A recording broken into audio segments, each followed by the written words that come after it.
Hello everyone, triple a bright academy के YouTube channel पर आप सभी का स्वागत है। आज हम फिर से कुछ इंपॉर्टेंट करंट अफेयर करेंगे। आई होप आपने पुरानी वाली शीट कंप्लीट कर ली होगी और उसके बाद आज हम नया सेक्शन शुरू करेंगे, नया करंट अफेयर शुरू करेंगे जो 29 ऑफ अप्रैल से लेकर मार्च से लेकर आपके पास कहाँ तक आता है, 4 अप्रैल तक आपको देखने को मिलता है। ठीक है, तो आई होप आपने अपनी पुरानी शीट पूरी की पूरी कंप्लीट कर ली होगी। उससे रिलेटेड जो जो चीज़ें होंगी वो आप कवर कर चुके होंगे। अब हम आगे शुरू करेंगे और उसके अंदर पहला इंपॉर्टेंट सेक्शन आता है आज आपके पास, appointment and persons in news. ठीक है, पूरी की पूरी करंट अफेयर को समझेंगे और जो जो स्टैटिक ऐड होता होगा उसे यहाँ पर पूरा का पूरा ऐड करने की कोशिश करेंगे। ठीक है, आइए तो ध्यान देते हैं पहली इंपॉर्टेंट न्यूज़ पे। और पहली इंपॉर्टेंट न्यूज़ किसके बारे में बात करती है, इसको अच्छे तरीके से समझते हैं। ठीक है, आइए देखिए क्या कहता है बच्चे यहाँ पर। अब ऊपर वाला तो बाद में पढ़ते हैं, पहले इसे एक बार अच्छे से पढ़ लेते हैं और जो जो फैक्ट ऐड हो सकते होंगे उसको देखते हुए फिर हम आगे बढ़ते हैं। ठीक है, आइए देखिए कहता है भारत सरकार ने, गौर करना, भारत सरकार ने अपॉइंट कर लिया है राजीव गौबा। अब इसे आप राजीव करके याद रखें, इतना काफी रहेगा आपके लिए। ये कौन थे, तो ये पुराने कैबिनेट सेक्रेटरी थे। किसके लिए बच्चा, इंडिया के कैबिनेट सेक्रेटरी थे। मतलब जैसे कैबिनेट मंत्री होते हैं वैसे कैबिनेट सेक्रेटरीज भी होते हैं। ये कैबिनेट सेक्रेटरी थे और अब ये क्या बने हैं, 5वें, गौर करना, 5वें फुल टाइम मेंबर बने हैं किसके, नई दिल्ली बेस्ड नीति आयोग के। तो गौर करने वाली बात है, किसके नए कह सकते हैं आप यहाँ पर पर्सन बने हैं या किसके जो है वो फुल टाइम मेंबर बने हैं, तो आप याद रखेंगे नीति आयोग के। ठीक है, नीति आयोग, अगर हम नीति आयोग की बात करें बच्चा तो हमने कई बार इसके बारे में समझा हुआ है कि ये एक एडवाइजरी बॉडी है। ध्यान देंगे कैसी बॉडी है बच्चे, ये एक एडवाइजरी बॉडी है। किसके लिए, भारत सरकार के लिए। ठीक है, तो भारत सरकार की एक एडवाइजरी बॉडी है जिसका नाम क्या आता है बच्चे हमारे पास, नीति आयोग, जिसका नाम हमें देखने को मिलता है। ठीक है, पहला पॉइंट क्लियर हुआ।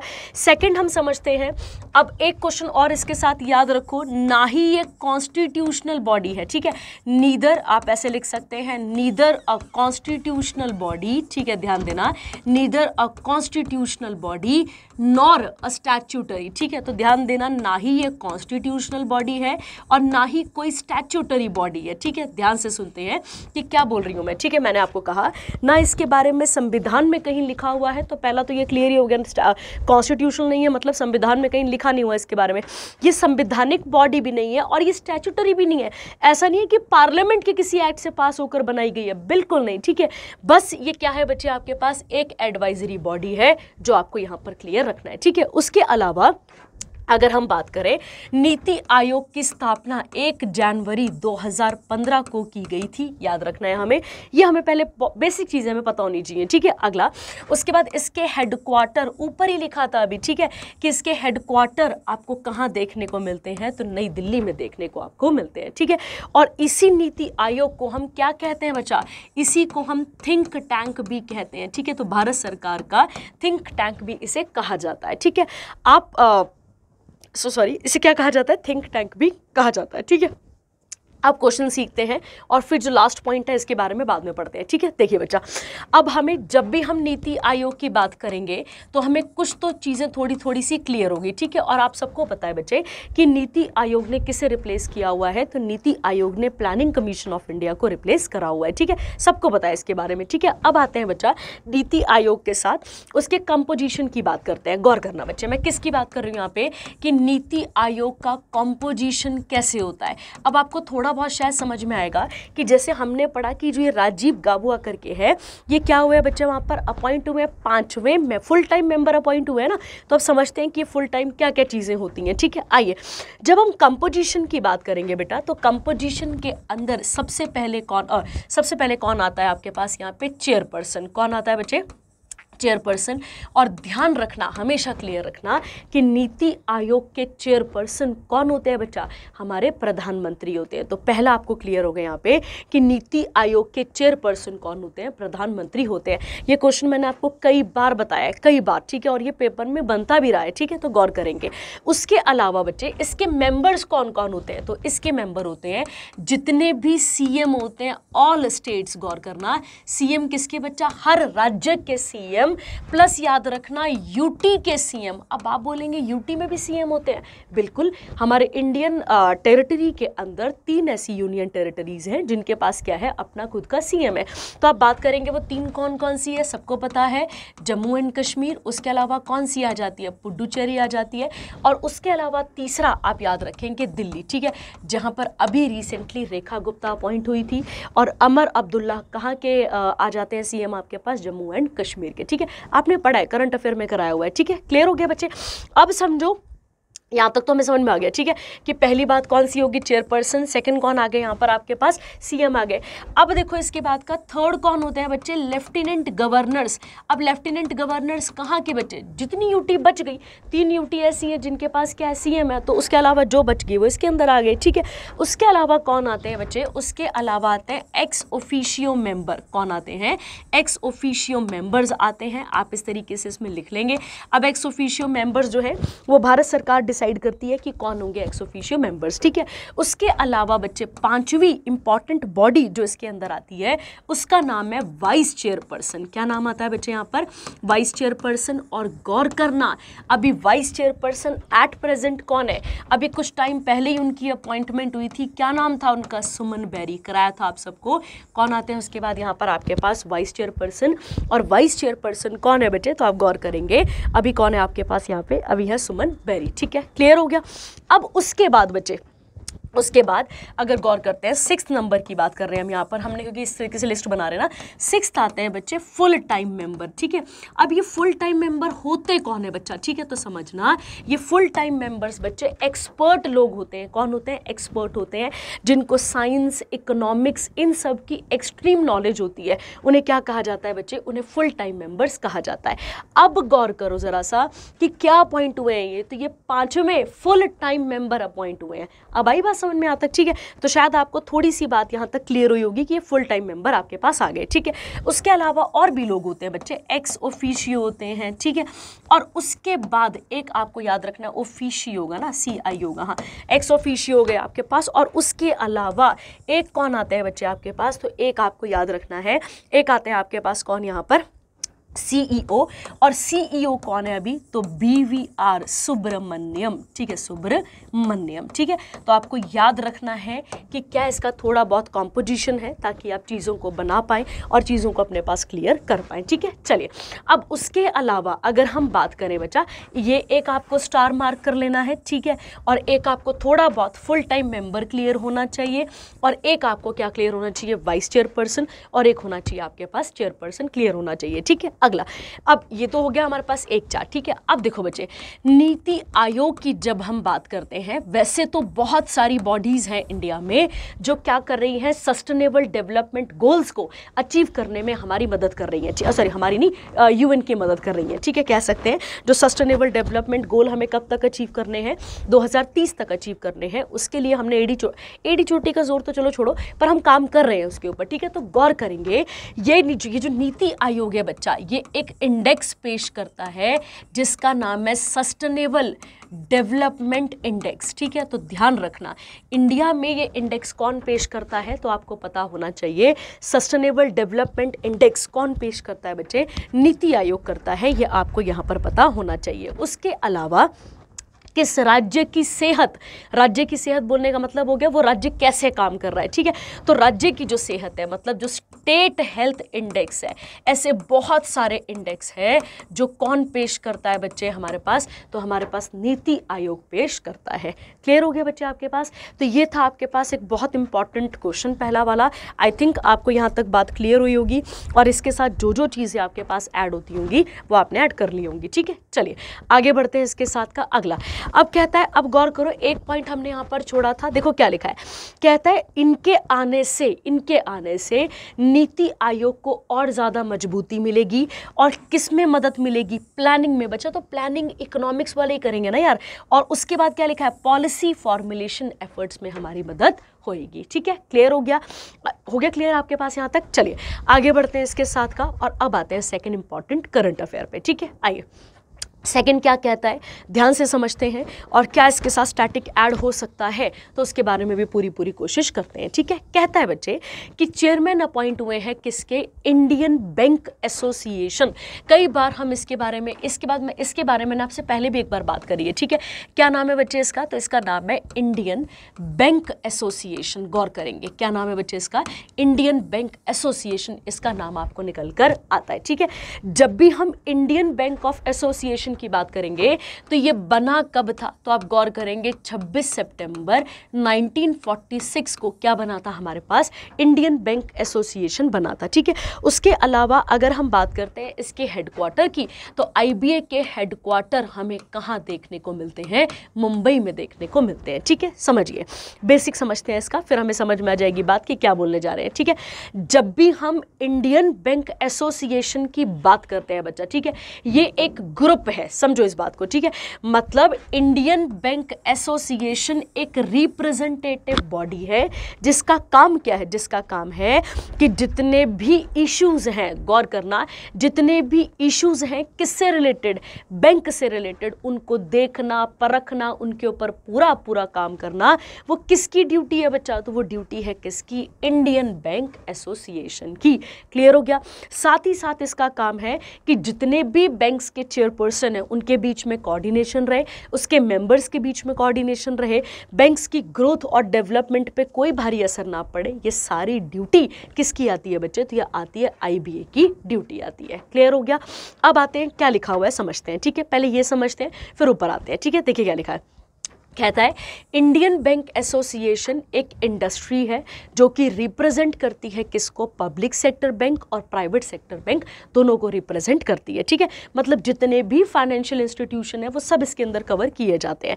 कहता है ना, it is not a statutory, तो किसी एक्ट से पास वास करके नहीं बनाई गई है ये। ठीक है, क्या किया गया है, ये एक तरीके से सर्विस ऑर्गेनाइजेशन है या एक एसोसिएशन है इंडियन बैंक्स की, ताकि क्या किया जा सके, ताकि जो आने वाली ग्रोथ है या बैंक्स के बीच में जो ग्रोथ है उसको डेवलपमेंट का, मतलब ग्रोथ और जो डेवलपमेंट है उसको बढ़ाए रखना किसके अंदर, बैंक के अंदर, ये इसका मेन काम है। क्लियर हो गया।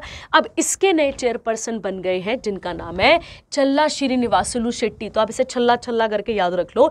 ये पहले कहां पर काम कर रहे थे, तो ये किसके चेयरपर्सन थे, एसबीआई के। अब एसबीआई के कोई और बनेंगे और ये कहां पर आ गए आपके पास, ये आ गए हमारे पास इंडियन बैंक एसोसिएशन के अंदर। ठीक है, क्लियर हो गया। चलिए अगला बढ़ते हैं, इसके साथ का अगला आता है बच्चा आपके पास यहाँ पर अगला करंट अफेयर क्या कहता है। अब उसमें स्टैटिक नहीं ऐड हो रहा है, ठीक है, तो गौर रखना। आगे आता है बच्चा, अगला कहता है आपके पास टाटा सन्स लिमिटेड के चेयरमैन है। ठीक है, टाटा सन्स लिमिटेड के चेयरमैन है, क्या नाम है इनका, तो नटराजन चंद्रशेखरन। इनको अपॉइंट कर लिया गया है, गौर करना, आईएमएफ, याद करिए, इंटरनेशनल मॉनिटरी फंड। अब ध्यान से सुनना, इंटरनेशनल मॉनिटरी फंड की भी तो कोई बॉडीज होंगी ना, तो कहता है उसकी एक एडवाइजरी काउंसिल है। किसके ऊपर काम करती है उसकी एडवाइजरी काउंसिल, काम करती है एंटरप्रेन्योरशिप और किस पे काम करती है, ग्रोथ पे काम करती है। उसके अंडर एक चेयरपर्सन बने हैं, या फिर आप ऐसा कह सकते हैं मेंबर बने हैं उसके। क्या नाम है बच्चा उनका, नटराजन चंद्रशेखरन। क्लियर हो गया। कहता है the international monetary fund established the advisory council, और इसे कब स्थापना करी है इसकी, मार्च 2025 में, ताकि ग्लोबल मतलब पूरे के पूरे विश्व भर में जो इकोनॉमिक चैलेंजेस आ रहे हैं, चाहे फिर वो पॉवर्टी आ जाए, चाहे वो हंगर आ जाए, इकोनॉमिक्स के अंदर सारी चीज़ें आ गई बेटा, ट्रेड ग्रोथ सब कुछ आ गया, उसके बारे में बात कर सके। और जो प्रोडक्टिविटी, मतलब जो इकोनॉमिक, जो हमारी इकोनॉमी है सबकी, वो गिर रही है या प्रोडक्टिविटी कम हो रही है, उसके ऊपर काम कर सके। और जो ग्रोथ रुक रुक कर चल रही है उसके ऊपर पूरा फोकस किया जा सके। ठीक है, कहता है द काउंसिल, इस काउंसिल को कौन हेड कर रही थी, तो आप याद रखेंगे आईएमएफ के डायरेक्टर जनरल, क्या नाम आता है इनका, क्रिस्टलिना जॉर्जिवा। और उसके बाद हेडक्वार्टर की बात करें तो वॉशिंगटन डीसी, और मेंबर कंट्रीज़ की बात करें तो 1944, और कितने मेंबर नेशंस हैं इसके, 190। तो गौर करना बच्चे, आईएमएफ के मेंबर नहीं बने हैं, आईएमएफ की एडवाइजरी और एडवाइजरी काउंसिल है जो किस पे काम करेगी, एंटरप्रेन्योरशिप और ग्रोथ पे काम करेगी, उसके अंदर एक मेंबर आपके पास बनकर आए हैं। ठीक है, क्लियर हो गया? हाँ या ना बच्चे, क्लियर हो गया होगा आपके पास शायद यहाँ तक।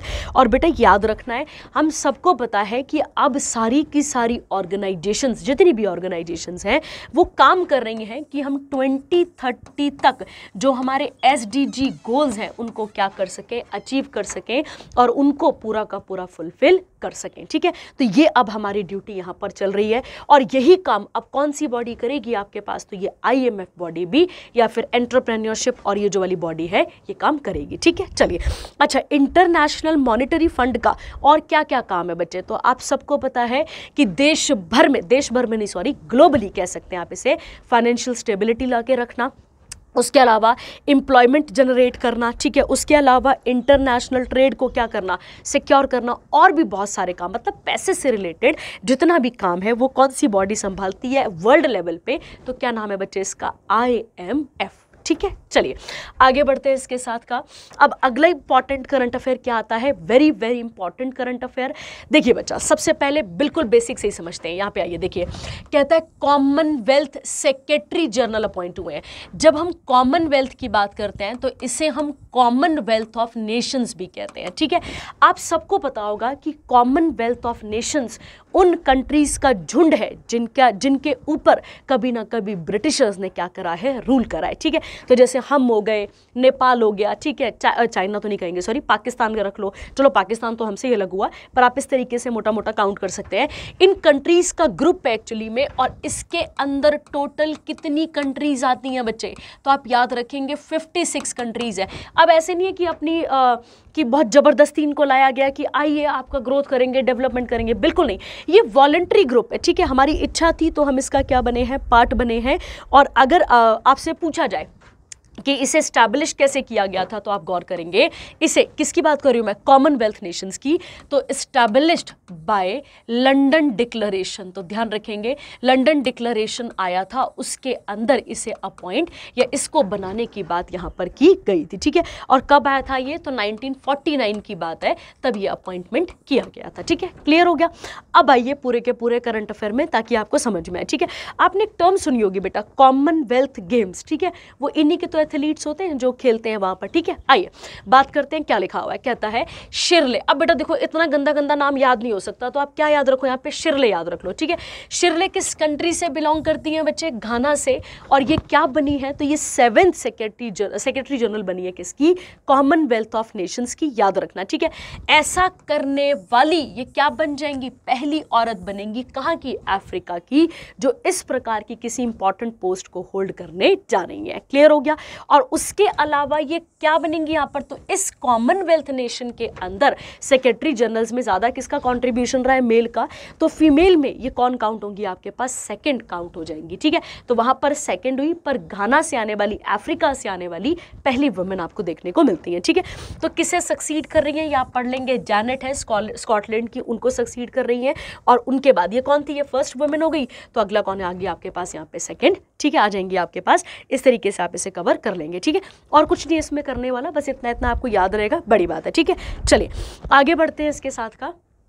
और अगला क्या कहता है, अच्छा ये देख लेंगे बेटा कहाँ कहाँ पर इनको अपॉइंट किया गया है। अच्छा, एक चीज़ ये जानने वाली है, कहता है जो सेक्रेटरी जनरल जो नॉमिनेट होते हैं, गौर करना बच्चे, the secretary general is nominated by Commonwealth leaders and can serve up to 2 terms. ठीक है, मतलब जैसे हमारे पास क्या होता है, हमारे पास president any number of time बन सकते हैं, पर यहाँ पे कितने टर्म्स दिए गए हैं, आपके पास 2 टर्म्स दिए गए हैं, और एक टर्म में कितने साल होते हैं, 4 साल, तो मतलब लगातार 8 साल एक व्यक्ति क्या कर सकता है, सेक्रेटरी जनरल बन सकता है।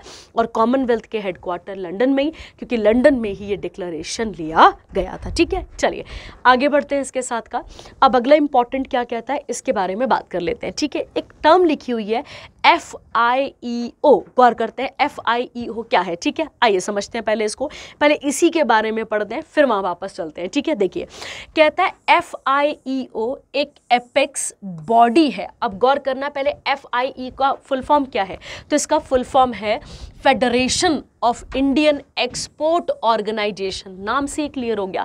एक्सपोर्ट मतलब कि जो हमारे यहाँ से हमारे यहाँ से जो सामान जो बाहर से सामान हमारे पास क्या करता है, यहाँ पर आता है, ठीक है। हम इसकी यहाँ पर बात कर रहे हैं, सॉरी यहाँ से जाता है वो एक्सपोर्ट होता है ना, हाँ सॉरी, एक्सपोर्ट जो यहाँ से जाता है, ठीक है। देखिए क्या कहता है यहाँ पे, अब इस ऑर्गेनाइजेशन की जब आप बात करते हैं तो ये क्या काम करती है बच्चे, ये एक्सपोर्ट को और प्रमोट करेगी, ये काउंसिल, उसके अंदर कमोडिटी बोर्ड्स बनाएगी, और एक्सपोर्ट डेवलपमेंट अथॉरिटी है ये कहां पर, अपने पास इंडिया में, ठीक है।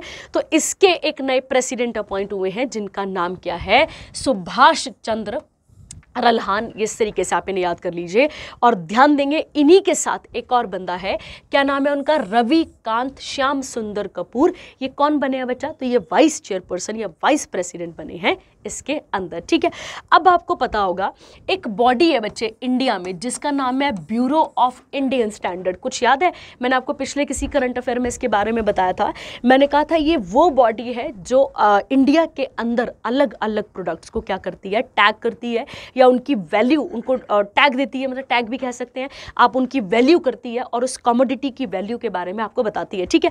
वैसे ही इंटरनेशनल लेवल पे बॉडी है जिसका नाम है इंटरनेशनल ऑर्गेनाइजेशन स्टैंडर्डाइजेशन, ये ऐसा ही ये बॉडी इंटरनेशनल काम करती है, और ये BIS कहाँ काम करती है, इंडिया में, ठीक है। चलिए आगे बढ़ते हैं इसके साथ का, और अगला देखते हैं क्या पॉइंट आता है। अगला कहता है आपके पास PFRDA के चेयरपर्सन अपॉइंट हुए हैं, ठीक है। गौर करना, फुल फॉर्म से ही आपको आधी बातें समझ में आना शुरू हो जाएंगी, ठीक है। पढ़ते हैं क्या लिखा हुआ, देखिए कहता है Shiva Subramaniam Raman is appointed as the president, sorry as appointed chairman of pension fund. गौर करो, पेंशन से रिलेटेड जितना भी, मतलब जो पेंशन फंड होता है उसको कैसे रेगुलेट करना है, कैसे उसे डेवलप करना है, ये इसके लिए एक बॉडी है, और बॉडी का नाम है PFRDA, याद रखना है। और कितने सालों के लिए अपॉइंट हुए हैं, तो 5 साल, ये आप यहाँ पर याद रखते हैं, ठीक है। ये जो बॉडी है बच्चे, ये इनिशियली स्टैब्लिश की गई थी ताकि रेगुलेटिंग, मतलब रेगुलेट किया जा सके, प्रमोट किया जा सके, डेवलप किया जा सके, किस सेक्टर को, इंडिया के, तो पेंशन सेक्टर को, ठीक है। गौर करना, इसके अंदर पहले कह सकते हैं आप यहाँ पर केवल सरकारी जो एम्प्लॉय होते थे उनकी पेंशन्स की देखरेख होती थी, अब ऐसा नहीं है। अब इसके अंदर प्राइवेट जो एम्प्लॉयज़ हैं या अदर एम्प्लॉयज़ जो हैं उनकी पेंशन्स की बात भी यहाँ पर कवर की जाती है, ठीक है। अब गौर करने वाली बात आई, जब इसे बनाया गया था तब तो ये नॉर्मल काम कर रही थी, बाद में इसे क्या बना दिया गया बच्चे, स्टैट्यूटरी बॉडी। तो जब भी कोई बॉडी स्टैट्यूटरी बॉडी बन गई तो उसकी एक्टिविटीज़ ज़्यादा स्ट्रांग हो जाती हैं। तो कहता है 2013 में ये एक्ट पास हुआ था, और ऑफिशियली ये बनकर कब तैयार हुई थी, तो फरवरी 1, 2014 को, ठीक है। गौर करने वाली बात है, किस मिनिस्ट्री के अंदर काम करती है, मिनिस्ट्री ऑफ फाइनेंस। बेटा पेंशन, पैसे की बात हो रही है, ठीक है, तो किसके अंदर काम करेगी, फाइनेंस के अंदर काम करती है, ये आप यहाँ पर क्लियर रखेंगे, ठीक है। और याद रखना बच्चे, यही वो बॉडी है जो इंडिया में 2 स्कीम्स के साथ डील कर रही है। एक कौन सी स्कीम है, शायद आपको पता होगा, नेशनल पेंशन सिस्टम, इसके साथ बात कर रही है, और एक आप सबने सुनी होगी अटल पेंशन योजना, ठीक है, अटल पेंशन योजना, ये इसके योजना, सॉरी स्पेलिंग गलत होगी, योजना, इसके साथ भी यहाँ पे आपके पास डील कर रही है, ठीक है। तो यहाँ पे आपको यहाँ पर क्लियर रखना है, ठीक है। चलिए आगे बढ़ते हैं इसके साथ का। अगला current affair triple star mark वाला है, ठीक है, ट्रिपल स्टार मार्क वाला है, जो कि आपके पेपर के लिए पूरे साल की न्यूज़ है अब हमारे लिए, ठीक है। क्यों, क्योंकि RBI की कोई पहली डिप्यूटी गवर्नर बनने जा रही है, ठीक है। आइए समझते हैं इसको अच्छे तरीके से। कहता है Poonam Gupta is appointed as the deputy governor. गौर करते हैं बच्चा, क्या बोल रही हूँ मैं आपको यहाँ पर, डिप्यूटी गवर्नर, मतलब RBI का भी कोई कॉम्पोजिशन है। RBI के कॉम्पोजिशन के अंदर सबसे पहले कौन आते हैं बच्चा, गवर्नर, और उसके बाद कौन आते हैं, डिप्यूटी गवर्नर्स आते हैं, ठीक है। और डिप्यूटी गवर्नर्स कितने होते हैं बच्चा, 4। तो गौर करो, 3 तो ऑलरेडी थे, माइकल देवपात्रा का नाम सबने सुना होगा, उनकी रिटायरमेंट हुई, तो उनके बाद उनको रिप्लेस कर रही है कौन, पूनम गुप्ता, ठीक है। तो ये आपको यहाँ पर क्लियर रखना है। कहता है पूनम गुप्ता पहली विमेन बनेंगी जो इस प्रकार की किसी पोजीशन को क्या करेंगी, यहाँ पे हेड करेंगी या फिर उसको होल्ड करेंगी। ठीक है, कहता है the deputy governor of RBI, गौर करना ये सेकंड मोस्ट सीनियर, ठीक है, एग्जीक्यूटिव होता है किसका, आरबीआई का। जैसे हमारे पास प्रेसिडेंट नहीं होते हैं तो वाइस प्रेसिडेंट काम करते हैं, तो गवर्नर नहीं होते हैं तो ये डिप्यूटीज काम यहाँ पर करते हैं। ठीक है, और वैसे भी बहुत काम करते हैं। ठीक है, कहता है अभी हमारे पास 4 डिप्यूटी गवर्नर्स हैं, उसमें से 3 ऑलरेडी हैं, जिसमें से राजेश्वर है, रविशंकर है आपके पास और स्वामीनाथन है, और अब चौथी कौन अपॉइंट हुई है, पूनम गुप्ता। ठीक है, कहता है अभी ये कौन है बच्चे, तो अभी ये एक इकोनॉमिक रिसर्च ब्रांच है कोई, उसे हेड कर रही है, और उसके अलावा ये इंडिया का क्या है, इकोनॉमिक पॉलिसी थिंक टैंक है, तो वहां पर ड्यूटी कर रही है।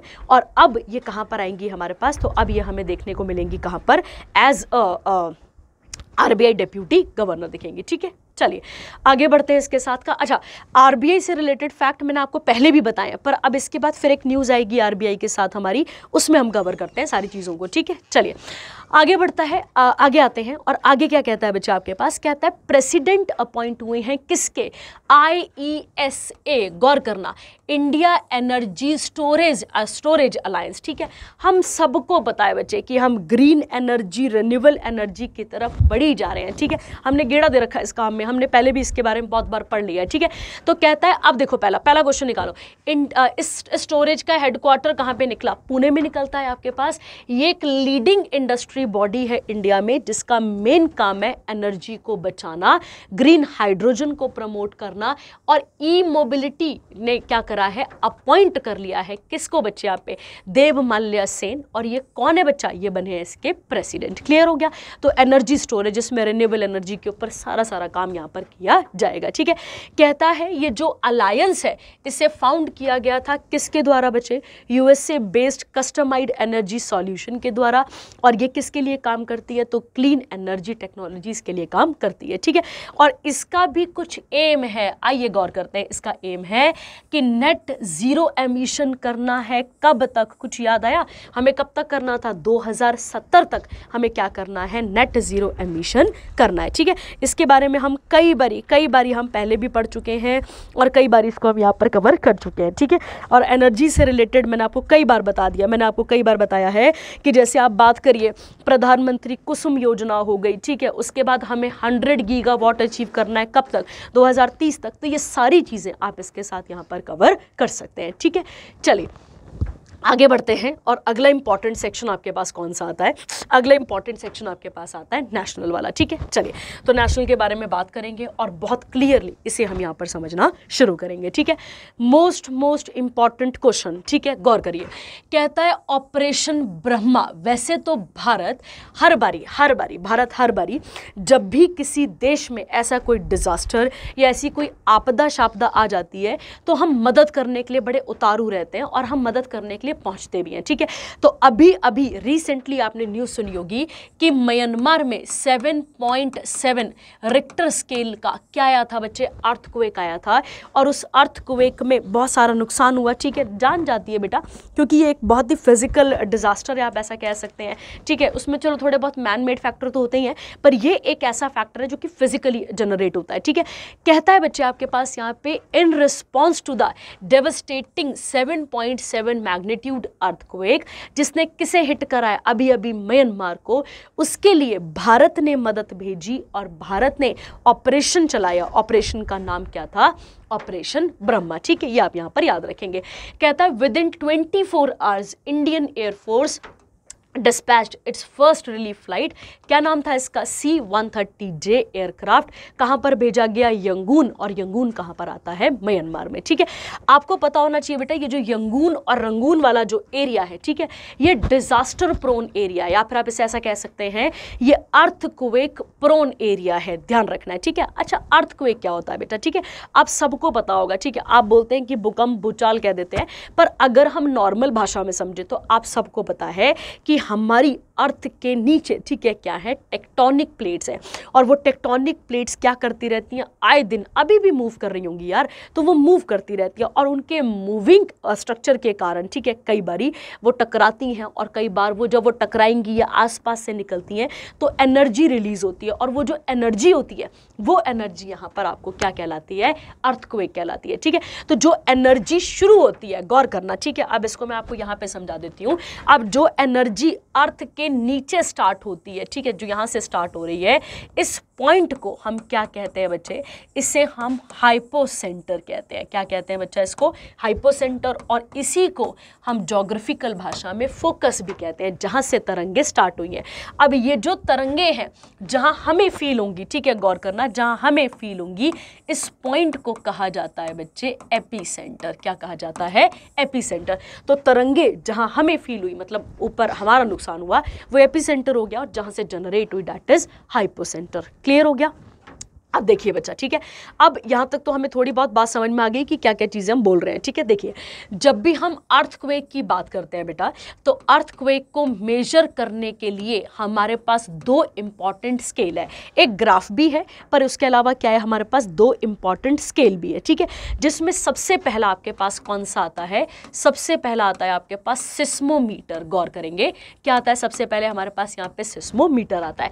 सिस्मोमीटर की जब भी हम बात करते हैं, सिस्मोमीटर क्या मेजर करता है बच्चे, तो आपने याद रखना है, ये मेजर करता है सिस्मिक वेव्स को। किसको यहाँ पे करता है, जो मैंने बोला ना तरंगे उठी हैं, उन तरंगों को मेजर करता है, तो वो कौन करता है, सिस्मोमीटर करता है, ठीक है। सेकंड अगर मैं बात करूं, सेकंड आता है आपके पास रिक्टर स्केल, ठीक है।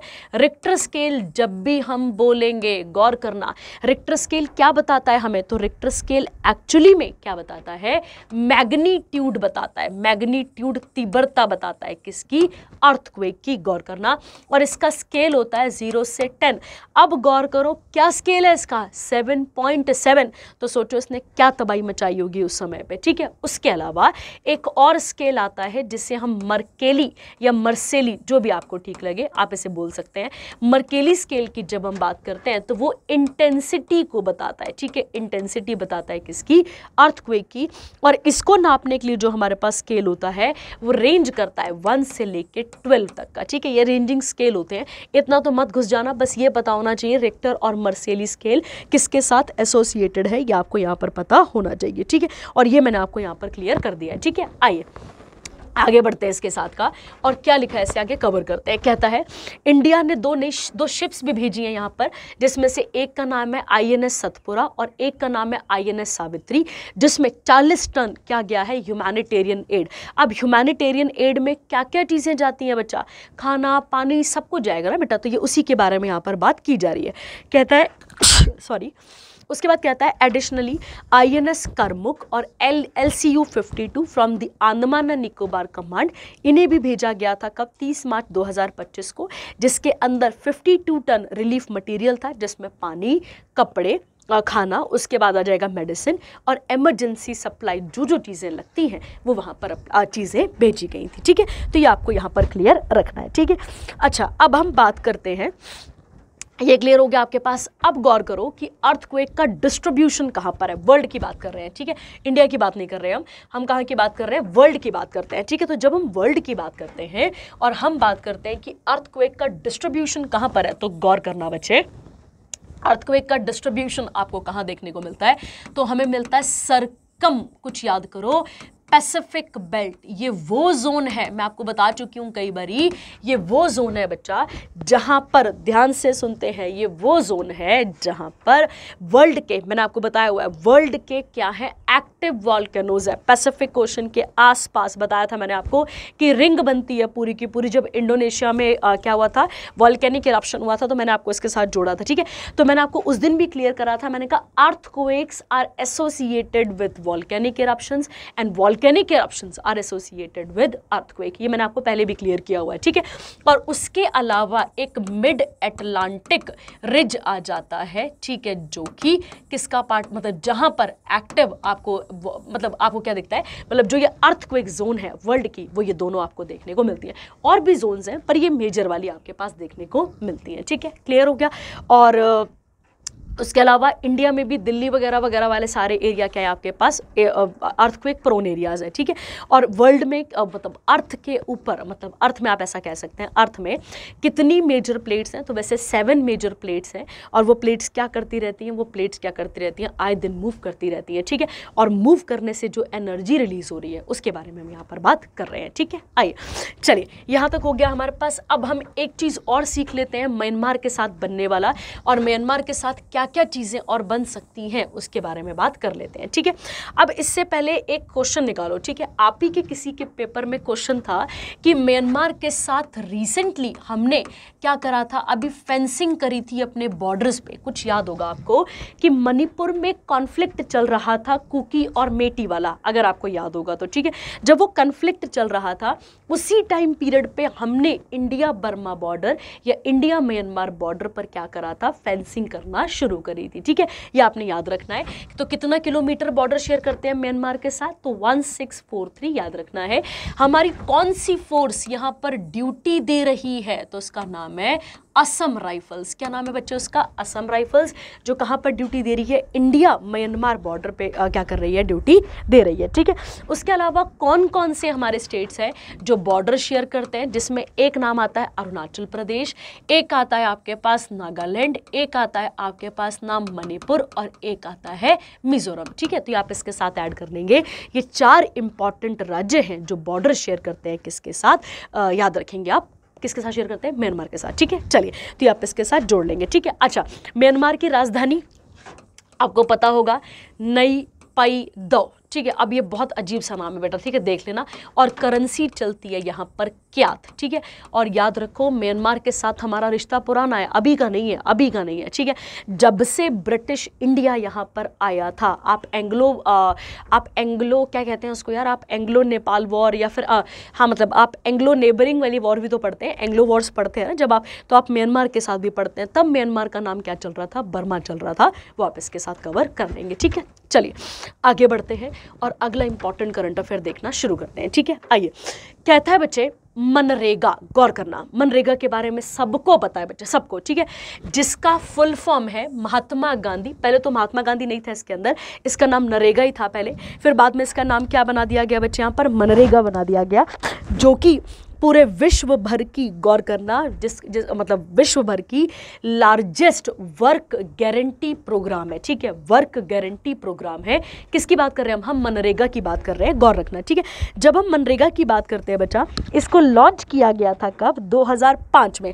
तो ये अभी की कोई स्कीम नहीं है, ठीक है। ये कब की लाई हुई स्कीम है बच्चे, तो ये 2005 की स्कीम है, ये आप यहाँ पर याद रखेंगे। और इसका मेन एम पहले क्या था, मतलब मेन कह सकते हो या प्राइमरी एम क्या था, कि 100 दिन का रोजगार प्रोवाइड करना है, किसको बच्चे, यहाँ पर रूरल सिटीजन्स को या रूरल लोगों को या गांव के लोगों को, और उनको ये बताना है कि आपका भी काम का अधिकार है। मतलब ये जो बॉडी है मनरेगा, ये किसके बारे में बात करती है, ये बात करती थी राइट टू वर्क के बारे में, ठीक है। तो ये आप यहाँ पर क्लियर रखेंगे, ठीक है। ये कोई फंडामेंटल राइट शाइट की बात नहीं कर रही मैं एक नॉर्मल बता रही हूँ कि मनरेगा जो है वो किसके बारे में बात करती है, राइट टू वर्क के बारे में बात करती है, ठीक है। कहता है अब क्या हुआ इसके अंदर, तो अब इनकी दिहाड़ी बढ़ गई है, ठीक है। जो दिहाड़ी मतलब जो दिन डेली वेज मिलता है बच्चे, वो बढ़ चुका है।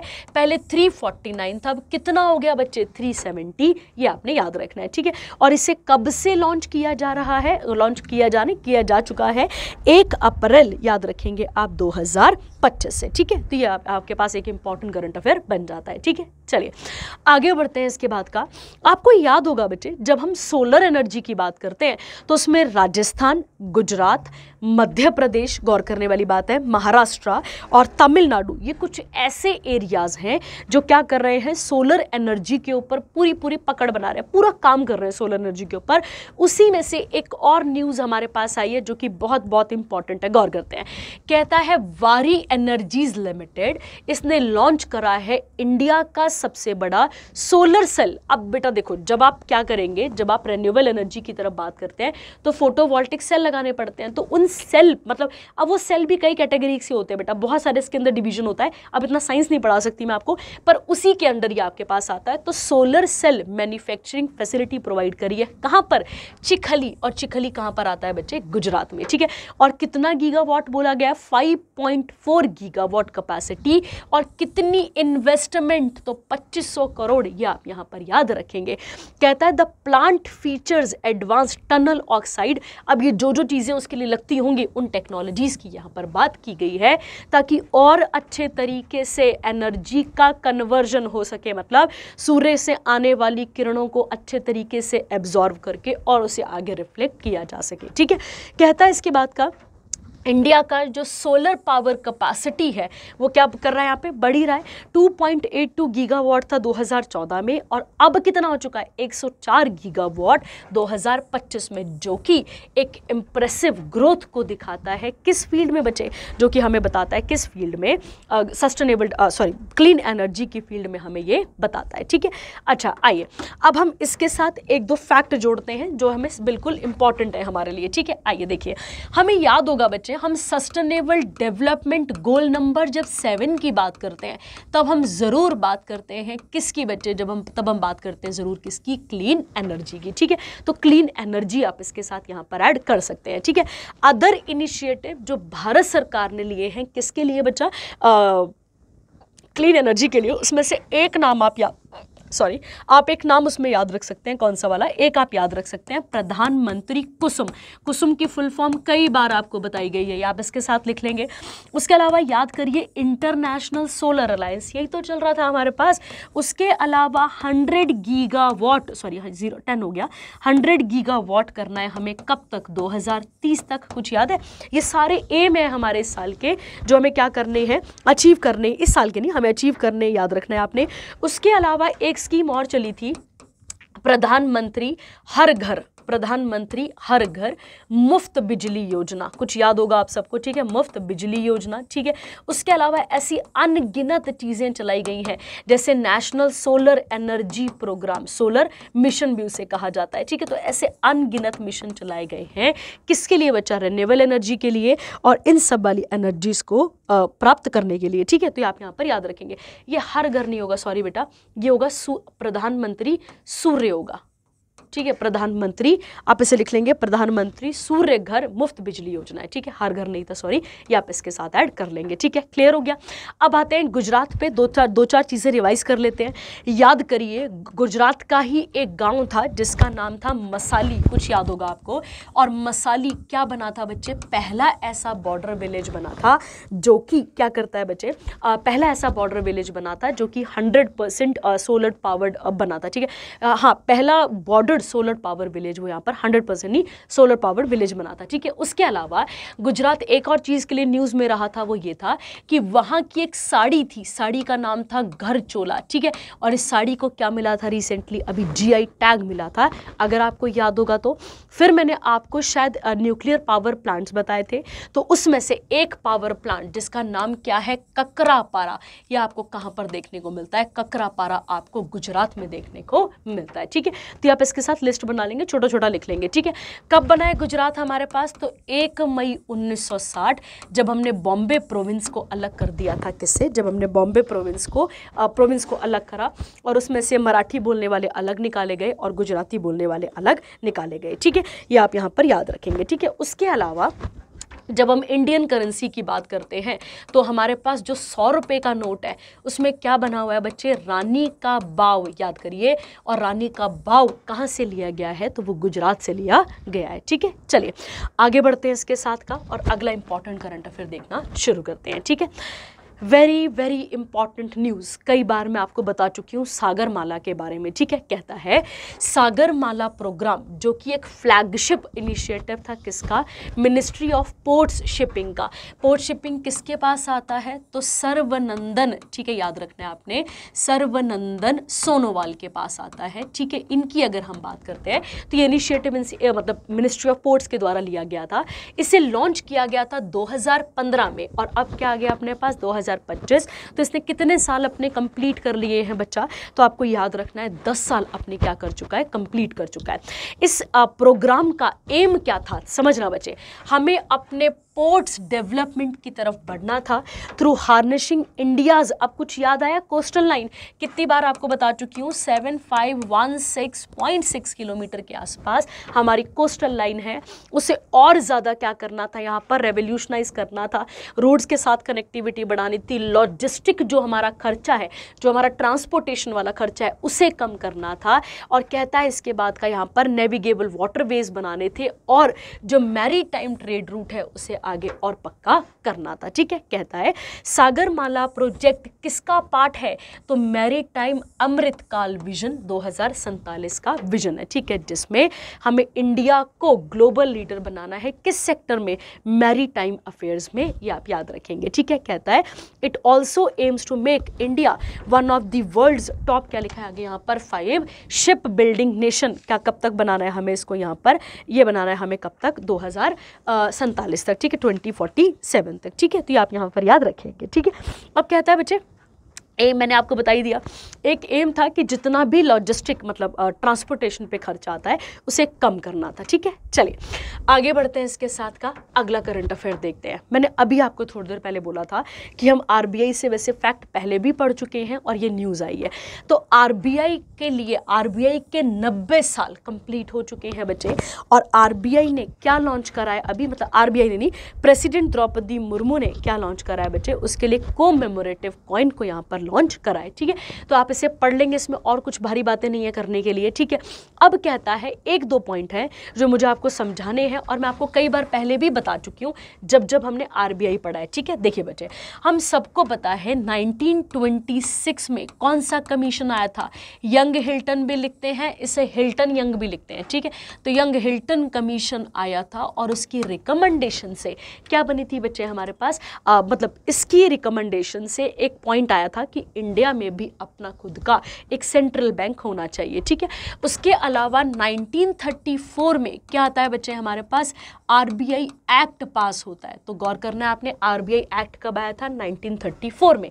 1 अप्रैल 1935 को क्या बनता है बच्चे हमारे पास, आरबीआई बनकर तैयार हो जाता है। ठीक है, क्लियर हो गया। और आरबीआई के इनिशियली हेडक्वार्टर कहाँ पे थे, पहले कलकत्ता में और फिर कहाँ शिफ्ट किए गए, मुंबई में किए गए थे। और कब किए गए थे, तो 1937 में किए गए थे। ठीक है, उसके बाद 1949 में आरबीआई को क्या कर दिया गया, नेशनलाइज्ड कर दिया गया, क्योंकि आज़ादी हो चुकी थी, सब कुछ अब हमारे पास था, तो हमने इसे क्या कर दिया था, नेशनलाइज्ड कर दिया था। ठीक है, क्लियर हो गया। उसके बाद कहता है अब ये जो 90th एनिवर्सरी है, इसके साथ एक नया मोटो आया है। वो मोटो क्या है, स्टेबिलिटी, ट्रस्ट, ग्रोथ। ये आप इसके साथ देख लेंगे, ये मैंने आपको बता ही दिया अभी कि कब इसको शिफ्ट किया गया था। और उसके अलावा कहता है ऑसबॉर्न स्मिथ कौन थे हमारे, तो मैं आपको पहले भी बता चुकी हूँ कि आरबीआई के पहले गवर्नर थे। और उसके अलावा पहले इंडियन कौन थे, सीडी देशमुख थे। ये आपको क्लियर होगा। और कितना कितना डेनोमिनेशन करती है ये आप सबको पता हुआ है पहले से ही। ठीक है, चलिए आगे बढ़ते हैं इसके साथ का और अगला करंट अफेयर देखना शुरू करते हैं। ठीक है, अगला करंट अफेयर कहता है बच्चे पारादीप पोर्ट। अब गौर करो, ठीक है, पारादीप पोर्ट अब मैं यहीं पे बना देती हूँ ताकि आपको क्लियर रहे। मैं जगह देख लेती हूँ, हाँ यहाँ जगह ज़्यादा है। ठीक है, आइए बात करते हैं। देखो बच्चे, जब हम इंडिया की कोस्टल लाइन की बात करते हैं कुछ इस तरीके से, ठीक है, तो माना जाता है कि इंडिया की कोस्टल लाइन कितनी है बच्चे, अभी क्या बताया था मैंने आपको, 7516 किलोमीटर इतनी के आसपास हमें दिखती है। कई बार 0.7 भी होती है, 0.6 है वैसे तो। ठीक है, 0.6 किलोमीटर आपको देखने को मिलती है। ठीक है, जब हम मेजर पोर्ट्स की बात करते हैं, ठीक है, मेजर पोर्ट्स की बात करते हैं तो हमारे पास अभी 12 मेजर पोर्ट है। अब आप में से कुछ बच्चे बोलेंगे कि 13 मेजर पोर्ट है। ठीक है बेटा, पोर्ट ब्लेयर का जो पोर्ट है उसको 13th मेजर पोर्ट कंसीडर नहीं किया जाता है अभी। ठीक है, तो ये भी अपने दिमाग में क्लियर रखना कि अभी उसे 13th मेजर पोर्ट हम कंसीडर नहीं करते हैं। ठीक है, आइए बात करते हैं, समझते हैं। देखो बेटा, सबसे पहला पोर्ट जो हम यहाँ पर बात करते हैं वो आता है गुजरात में, जिसका नाम है दीनदयाल पोर्ट। क्या नाम आता है बच्चे इसका, दीनदयाल पोर्ट। और इसी को हम कांडला पोर्ट भी कहते हैं। क्या कहते थे बच्चा, इसे कांडला पोर्ट कहते थे, फिर इसका नाम बदल दिया गया। ठीक है, गुजरात हो गया। गुजरात के बाद आप थोड़ा सा नीचे चलते हैं तो कौन सी स्टेट आ जाती है, महाराष्ट्र।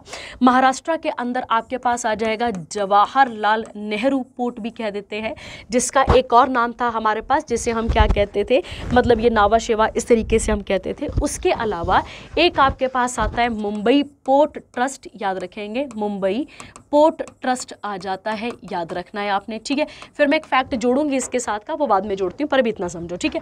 उसके बाद कौन सा आता है आपके पास यहाँ पे, गोवा, तो आता है मोर्मुगाओ, मोर्मुगाओ करके एक पोर्ट आ जाता है, ठीक है, वो आपको दिखता है कहाँ पर, गोवा में। उसके अलावा आपके पास नीचे कौन सा स्टेट आता है, गोवा के नीचे कौन सा आएगा, कर्नाटका, तो कर्नाटका में जो दिखता है आपको उसका नाम क्या आता है, न्यू मैंगलोर पोर्ट, याद रखना है, ठीक है। न्यू मैंगलोर पोर्ट आ गया आपके पास।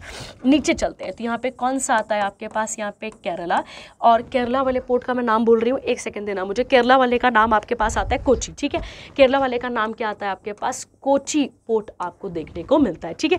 तो ये हो गए इस बेल्ट के इंपॉर्टेंट पोर्ट्स आ गए आपके पास। अब आते हैं इस वाले बेल्ट पे और इस पे देख लेते हैं, ठीक है। देखिए यहाँ आता है आपके पास तमिलनाडु, तमिलनाडु के अंदर एक आता है आपके पास चेन्नई पोर्ट, याद रखेंगे। एक का नाम आता है टूटीकोरिन, क्या नाम आता है का, एक का आपके पास आता है टूटीकोरिन, और एक आता है कामराजर, कामराजर पोर्ट भी आपको देखने को मिलता है, ठीक है। तो चेन्नई आ गया, चेन्नई के बाद टूटीकोरिन आ गया, और टूटीकोरिन के बाद कामराजर आ गया। कामराजर का पुराना नाम था एन्नोर, याद रखना है, और टूटीकोरिन का नाम है वी.ओ. चिदम्बरम पिल्लई, कुछ याद होगा, इनका हिस्ट्री में बड़ा कॉन्ट्रीब्यूशन है। फिर चेन्नई पोर्ट आता है। इधर से ऊपर चलते हैं तो यहाँ पर आता है आपके पास एक और पोर्ट जिसका नाम आता है विशाखापट्टनम, ठीक है, क्या नाम आता है इसका, विशाखापट्टनम। फिर आप ऊपर चलते हैं तो उड़ीसा पहुँच जाते हैं, और उड़ीसा में आता है आपके पास एक नया पोर्ट, क्या नाम है इसका, पारादीप। और उसके अलावा यहाँ पर वेस्ट बंगाल में आपके पास आता है श्यामा प्रसाद मुखर्जी, श्यामा प्रसाद मुखर्जी पोर्ट आपको देखने को मिलता है वेस्ट बंगाल में, ठीक है। तो बोलने का मतलब हो गया ये हमारे पास 12 मेजर पोर्ट्स हैं, ठीक है। अब समझो बच्चे कि एक न्यूज़ जो क्या मतलब न्यूज़ तो भी हम पढ़ेंगे, उसके अलावा जो इंडिया का 13th पोर्ट बनेगा उसका नाम है वंधावन, कुछ याद होगा आपको, जो पोर्ट कहाँ पर बनने जा रहा था, मुंबई में, ये आप यहाँ पर क्लियर रख लेंगे, ठीक है। ये हो गया। अब आते हैं न्यूज़ में और क्या कहता है समझते हैं। कहता है जो पारादीप पोर्ट है, ठीक है, वो कार्गो हैंडलिंग में, कार्गो मतलब सामान हैंडलिंग में क्या कर रहा है, टॉप कर रहा है, ठीक है। और अभी हमने पढ़ा कि पारादीप कहाँ पर आता है, उड़ीसा में। कितना हैंडल कर रहा है ये तो याद करना बहुत मुश्किल है, आप याद रखेंगे। और इसके बाद जो अगला कार्गो हैंडल कर रहा है वो कौन सा है, कांडला। और मैंने अभी आपको बताया कि कांडला पोर्ट का एक और नाम क्या आता है आपके पास, दीनदयाल, ठीक है। कहता है Mumbai post Mundra port and India's biggest commercial port has become first Indian port to handle 200 million, कह सकते हैं आप यहाँ पे million metric tonnes of cargo volume in financial year 2025, ठीक है। तो ये फैक्चुअल था पूरा करंट अफेयर, बस मैंने आपको जोड़ के बता दिया कि कितने कितने हमें पोर्ट आपको यहाँ पर देखने को मिलते हैं, ठीक है। तो आप इसके साथ जोड़ लेंगे। उसके बाद इंडियन पोर्ट्स एसोसिएशन एक स्टैट्यूटरी बॉडी है जो 1966 में बनी थी, जिसका काम है इन पोर्ट्स के बीच में कोऑर्डिनेशन बनाकर रखना, इनकी डेवलपमेंट करना, ये इसका मेन काम आपको देखने को मिलता है, ठीक है। चलिए आगे बढ़ते हैं। अगला कहता है इंडिया प्रोड्यूस्ड 1681, क्या लिखा है आगे यहाँ पर, 1681 लोकोमोटिव्स इन फाइनेंशियल ईयर 2025, ठीक है। क्या होते हैं लोकोमोटिव्स बच्चे, ठीक है। लोकोमोटिव्स मतलब अगर आप इजी भाषा में समझे तो लोकोमोटिव्स का मतलब होता है किसी चीज़ को चलाने वाली, किसी चीज़ को चलाने वाली बॉडी को आप क्या कह देते हैं, लोकोमोटिव्स कहते हैं। तो लोकोमोटिव्स ट्रेन के मामले में हम क्या कवर करते हैं, इंजन को ही कहते हैं हम यहाँ पर, तो वही बात की गई है। कहता है जो मिनिस्ट्री ऑफ रेलवेज है, गौर करना, उसने बताया है कि मिनिस्ट्री ऑफ रेलवेज हमें यहाँ पर बता रही है कि जो एक सेकेंड, जो मिनिस्ट्री ऑफ रेलवेज है ये हमें यहाँ पर बता रही है कि इंडिया जो है वो एमर्ज कर चुका है global leader in railway locomotive manufacturing. कितने लोकोमोटिव्स बन चुके हैं, 1681 लोकोमोटिव्स इन फाइनेंशियल ईयर 2024-25, और जो कि 19% इंक्रीज़ है पिछले साल से, ठीक है। उसके अलावा इंडिया ने किस किस को सक्सीड कर लिया है इस फील्ड में, तो क्या लिखा है बच्चे, यूएसए, यूरोप, उसके बाद है साउथ अमेरिका, और क्या लिखा हुआ है, ऑस्ट्रेलिया, ठीक है। कहता है हाईएस्ट नंबर ऑफ लोकोमोटिव्स कहाँ बन रहे हैं बच्चा, तो वेस्ट बंगाल के चित्तरंजन लोकोमोटिव वर्क्स में। ऐसी बनारस वाला भी है एक लोकोमोटिव, ऐसे पंजाब में भी है लोकोमोटिव, जहाँ पर क्या बन रहे हैं, इस प्रकार के लोकोमोटिव्स बन रहे हैं, ठीक है। तो ये आप यहाँ पर क्लियर रखेंगे, ठीक है। उसके अलावा हमारी इंडियन रेलवेज ने एक प्रोग्राम भी चलाया हुआ था जिसका नाम है नेशनल रेल प्लान, ठीक है, जिसका नाम है नेशनल रेल प्लान, ये आप यहाँ पर याद रखेंगे। और ये हमें मतलब इसमें पूरा का पूरा मॉडर्नाइज करना है हमें इसे प्रॉपर तरीके से। पर आपको पता है बेटा अभी कुंभ के टाइम क्या नहीं हुआ, हमने इतनी मॉडर्न रेलवे सिस्टम को भी क्या कर दिया, तोड़ दिया, ठीक है। तो हम हरकतें तो करते ही रहते, पर उसके साथ ये आपको यहाँ पर क्लियर रखना है, ठीक है। आप मुझे बताएंगे कि पहली ट्रेन कहाँ से कहाँ चली थी और किस गवर्नर जनरल के टाइम पर चली थी और किसे कहा जाता है फादर ऑफ मॉडर्न रेलवेज, ठीक है। चलिए आगे बढ़ते हैं। अगला इंपॉर्टेंट सेक्शन कौन सा आता है आपके पास, इंटरनेशनल, ठीक है। आइए क्या कहता है इसके बारे में बात कर लेते हैं। कहता है बच्चे 19th एडिशन हुआ है किसका, सिंगापुर मैरीटाइम वीक का, जो कि कहाँ पर हुआ है बच्चे आपके पास, सिंगापुर में हुआ है, ठीक है। याद रखना है थीम क्या थी इसकी, एक्शन मीट्स एम्बिशन, जिसमें किन किन चीज़ों पे काम किया जाएगा। पहले कार्बन को कम करने की बात की जाएगी, फिर डिजिटलाइजेशन, भारत में डिजिटलाइजेशन कब आया था, तो आपको याद होगा कई बार बता चुकी हूँ, 1 जुलाई 2015 को इंडिया में डिजिटलाइजेशन आया था। फिर मैरीटाइम सर्विसेज और टैलेंट डेवलपमेंट की बात यहाँ पर की गई है, ठीक है। कहता है ड्यूरिंग इसके टाइम पीरियड पे क्या कोलैबोरेट करा, मतलब दोनों ने कह सकते हैं लेटर ऑफ इंटेंट भी साइन कर रखा है, जिसमें क्या है green and digital shipping corridor यहाँ पर बढ़ाने हैं, ठीक है। तो ये आप इसके साथ यहाँ पर कवर कर लेंगे, ठीक है। जब भी हम सिंगापुर की बात करते हैं बच्चे, आप सबको पता है, ठीक है, दो चार फैक्ट सीख लेते हैं। जब भी हम किसकी बात करेंगे बच्चे, जब भी हम सिंगापुर की बात करते हैं तो सिंगापुर में आपको याद होगा, आपने अगर अच्छे से पढ़ा है तो, पर कोई बात नहीं, मैं आपको बताती हूँ, ठीक है। आपको याद रखना है बच्चे कि सिंगापुर में एक सबसे पहले क्या बनाई गई थी, प्रोविजनल गवर्नमेंट बनाई गई थी। और प्रोविजनल गवर्नमेंट किसकी बच्चे, आज़ाद हिंद फौज। और आप सबको पता है कि आज़ाद हिंद फौज बनाने वाले कौन हुए हमारे पास सुभाष चंद्र बोस की बात यहाँ पर हम करते हैं, ठीक है। तो जो पहली प्रोविजनल गवर्नमेंट बनी थी आज़ाद हिंद फौज की, किसने बनाई थी, सुभाष चंद्र बोस ने। और कब बनी थी बच्चे, वो 1943 में हमारे पास बनकर तैयार हुई थी, ठीक है। क्लियर हो गया। उसके अलावा अगर हम बात करते हैं, हमारी इनके साथ 2 आर्मी एक्सरसाइज है। आर्मी की जब हम बात करते हैं तो एक आपके पास आती है बोल्ड कुरुक्षेत्र, ठीक है, एक आ जाएगी आपके पास कुरुक्षेत्र, याद रखेंगे आप यहाँ पर। किसके साथ आती है, ये हमारी ये आती है सिंगापुर के साथ। उसके अलावा अग्नि वॉरियर, ये भी हम किसके साथ देखते हैं, ये भी हम सिंगापुर के साथ आपके साथ कवर करते हैं, ठीक है। उसके अलावा सिम्बेक्स, सबको पता है सिम्बेक कौन सी वाली आती है, तो ये नेवल एक्सरसाइज है हमारी और किसकी, सिंगापुर की, ठीक है। चलिए आगे बढ़ते हैं। अगला कहता है इंडोनेशिया ने ज्वाइन कर लिया है, कौन सा वाला बैंक ज्वाइन कर लिया है, एनडीबी। कई बार मैं आपको बता चुकी हूँ, कई बार हमने शायद इसके बारे में पिछली बार भी बात करी थी। कहता है बच्चे आप गौर करना और ध्यान से समझना, कहता है इंडोनेशिया अभी रिसेंटली क्या बना है, 11वां मेंबर बना है शंघाई बेस्ड, मतलब न्यू डेवलपमेंट बैंक का हेडक्वार्टर कहाँ पर है बच्चे, तो हमें याद रखना है शंघाई चाइना में, जिसका पुराना नाम क्या था, एनडीबी का पुराना नाम था ब्रिक्स डेवलपमेंट बैंक। तो इसका मेन एम था जो ब्रिक्स नेशंस हैं उनको क्या प्रोवाइड करना बच्चे, उनको क्या प्रोवाइड करना, इसका मेन एम था। तो मेन एम था उनको पैसे की एड या सारी चीज़ें प्रोवाइड करना, ये इसका पहला मेन एम आपको देखने को मिलता है, ठीक है। एक सेकेंड रुकिएगा।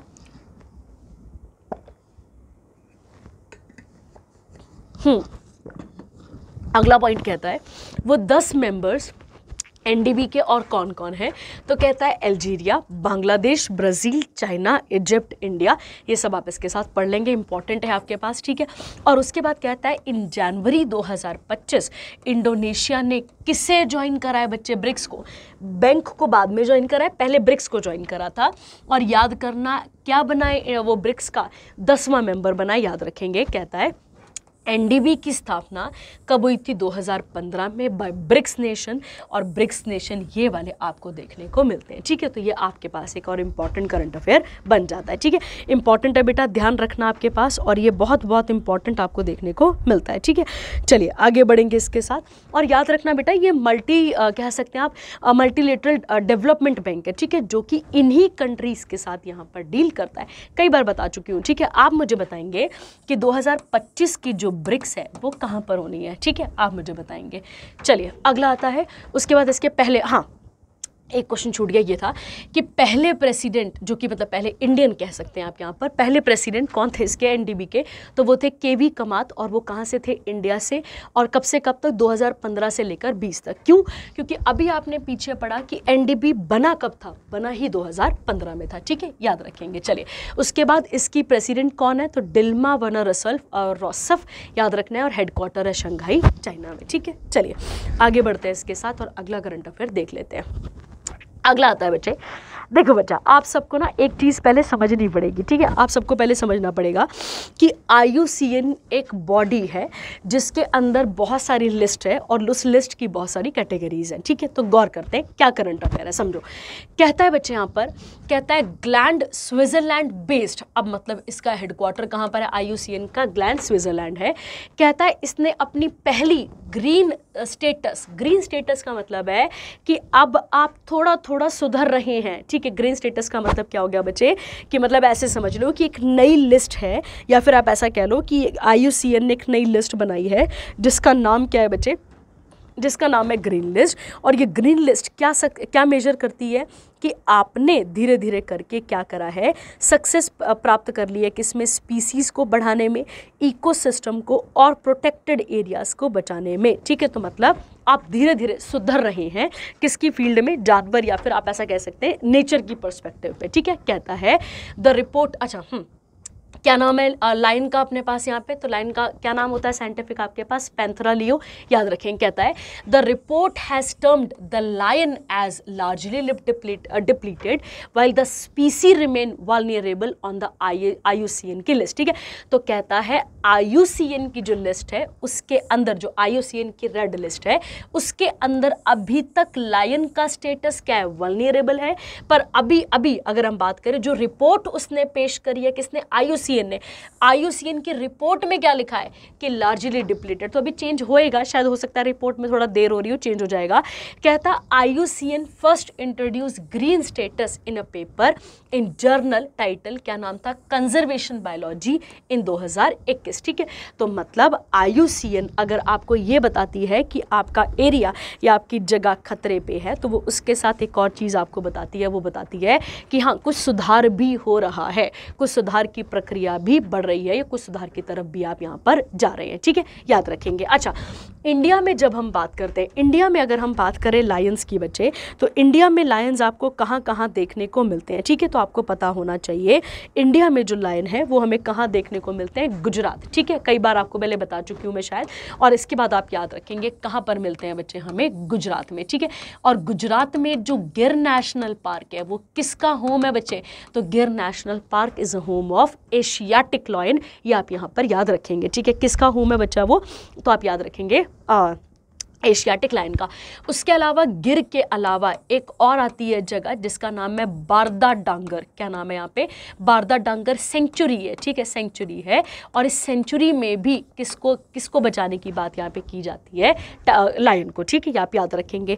आपको याद होगा बच्चे, हमने जब प्रोजेक्ट टाइगर पढ़ा है तो मैंने आपको बताया है कि 1 अप्रैल 1973 से पहले भी हमारा नेशनल एनिमल क्या था, लायन ही था। फिर बाद में क्या आता है आपके पास, बाद में क्या आता है हमारे पास, टाइगर आ जाता है, ठीक है। लायन की जब हम बात करते हैं बच्चे, तो लायन की 2 सब स्पीसीज हैं, ठीक है। एक होता है एशियाटिक लायन और एक होता है बेटा हमारे पास यहाँ पर कौन सा, अफ्रीकन लायन, ठीक है।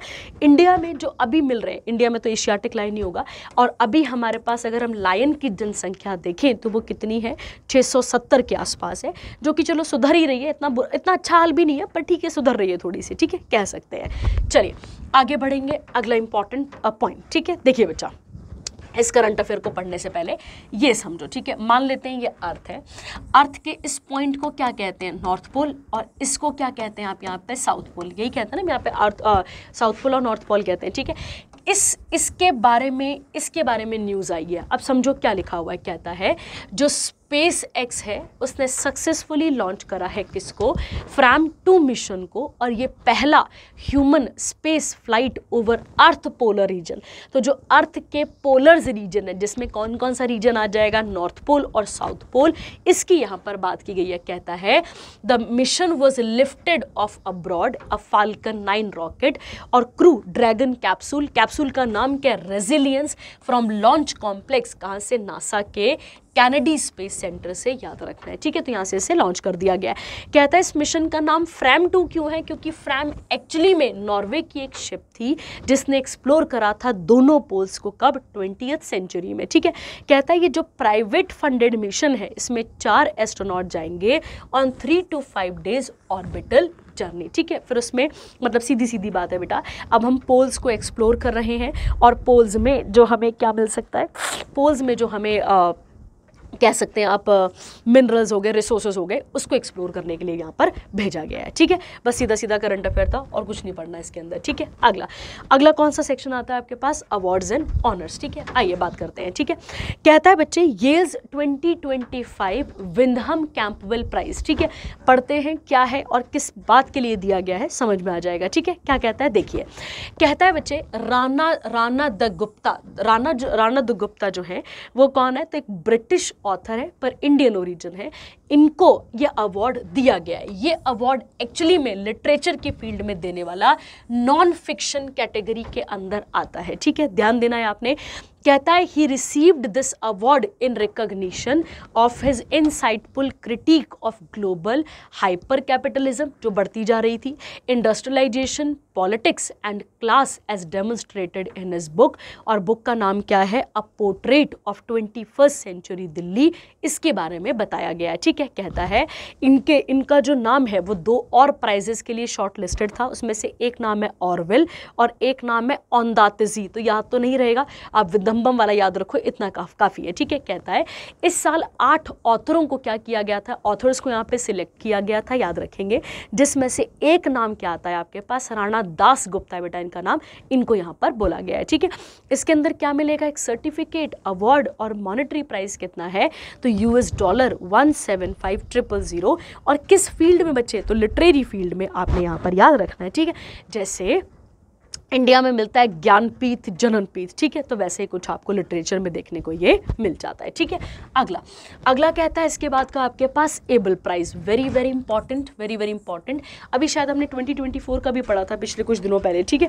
तो ये कौन सा आता है आपके पास यहाँ पे, ये अब आपके पास आता है कौन सा वाला, ये आता है 2025 का, ठीक है। पढ़ते हैं, कहता है बच्चे नॉर्वे की जो एकेडमी है जिसका नाम है साइंस एंड लेटर्स, इसने अनाउंस कर दिया है कि जो जापानीज मैथमेटिशियन है जिनका नाम है मासाकी काशिवारा, इनको 2025 का एबल प्राइज मिलेगा, कहाँ पर, नॉर्वे, ऑस्लो में, ठीक है। और याद रखना बच्चे नोबेल प्राइज भी कहाँ दिए जाते हैं, ऑस्लो, नॉर्वे में ही दिए जाते हैं। कहता है अब इन्हें ये अवार्ड क्यों मिला है बच्चे, तो इन्हें ये अवार्ड इसलिए दिया जा रहा है, क्यों, क्योंकि इन्होंने एल्जेब्रिक एनालिसिस, जो मतलब मैथमेटिक्स में होता है, कोई D module discovery of crystal basis, इसके बारे में यहाँ पर बात की गई है, ठीक है। कहता है ये पहले जापानीज बनेंगे जिनको एबल प्राइज दिया गया है, याद रखना। इस एबल प्राइज को नोबेल प्राइज फॉर मैथमेटिक्स भी कहा जाता है, और ये इसके कौन से रेसिपिएंट हैं, तो 28वें रेसिपिएंट है, ये आप यहाँ पर क्लियर रखेंगे, ठीक है। कहता है उसके बाद कितने कितने पैसे मिलेंगे, ये आप इसके साथ यहाँ पर कवर कर सकते हैं, ठीक है। अच्छा, आज तक ऐसा कोई भारतीय है जिसे नोबेल प्राइज दिया गया है, तो बिल्कुल याद रखेंगे आप, उनका नाम है श्रीनिवासा, ठीक है, याद रखेंगे श्रीनिवासा। अब इनका पूरा नाम कुछ अजीब सा है, श्रीनिवासा SR वर्धन, तो मैं आपके पास यहाँ पे लिख दे रही हूँ SR वर्धन, इनको अवार्ड दिया गया था एबल प्राइज, कब, 2007 में, ठीक है। और याद रखना बच्चे जब भी हम इसकी बात करेंगे, और इनको क्यों मिला था ये अवार्ड, तो प्रोबेबिलिटी, ये आपने मैथ्स में पढ़ी होगी, प्रोबेबिलिटी थ्योरी के लिए इनको ये अवार्ड दिया गया था, ठीक है। तो ये पहले इंडियन बनते हैं जिन्हें एबल प्राइज मिल चुका है। और गौर करने वाली बात है, नोबेल प्राइज किस फील्ड में दिया जाता है, तो आप गौर रखेंगे मैथमेटिक्स की फील्ड में प्रोवाइड किया जाता है, ठीक है। चलिए आगे बढ़ते हैं इसके साथ का, और अगला कहता है इसके बाद आपके पास करंट अफेयर किसके बारे में बात करता है वो देख लेते हैं। कहता है gold mercury award for piece and sustainability. ठीक है, पहले गोल्ड मर्करी के बारे में समझते हैं ताकि समझ में आए क्या लिखा हुआ है। ठीक है, आइए। कहता है जो गोल्ड मर्करी इंटरनेशनल रिकॉग्नाइजेस है, ये वर्ल्ड के लीडर्स को दिया जाता है, इंडिविजुअल्स को दिया जाता है, कंपनीज को दिया जाता है, ऑर्गेनाइजेशंस को। और कितनी कैटेगरी है? 8 अलग अलग कैटेगरीज हैं। कैटेगरीज आप यहाँ पर कवर कर लेंगे, कुछ नहीं है, हेल्थ, साइंस, टेक्नोलॉजी, यही सब है यहाँ पर। अब यहाँ पर किसे ये अवार्ड दिया गया है तो आपको पता होना चाहिए, जो 14th नंबर के दलाई लामा है, क्या नाम है इनका? तेंजिंग ग्यात्सो, जो कहाँ पर रहते हैं? धर्मशाला, हिमाचल प्रदेश में रहते हैं।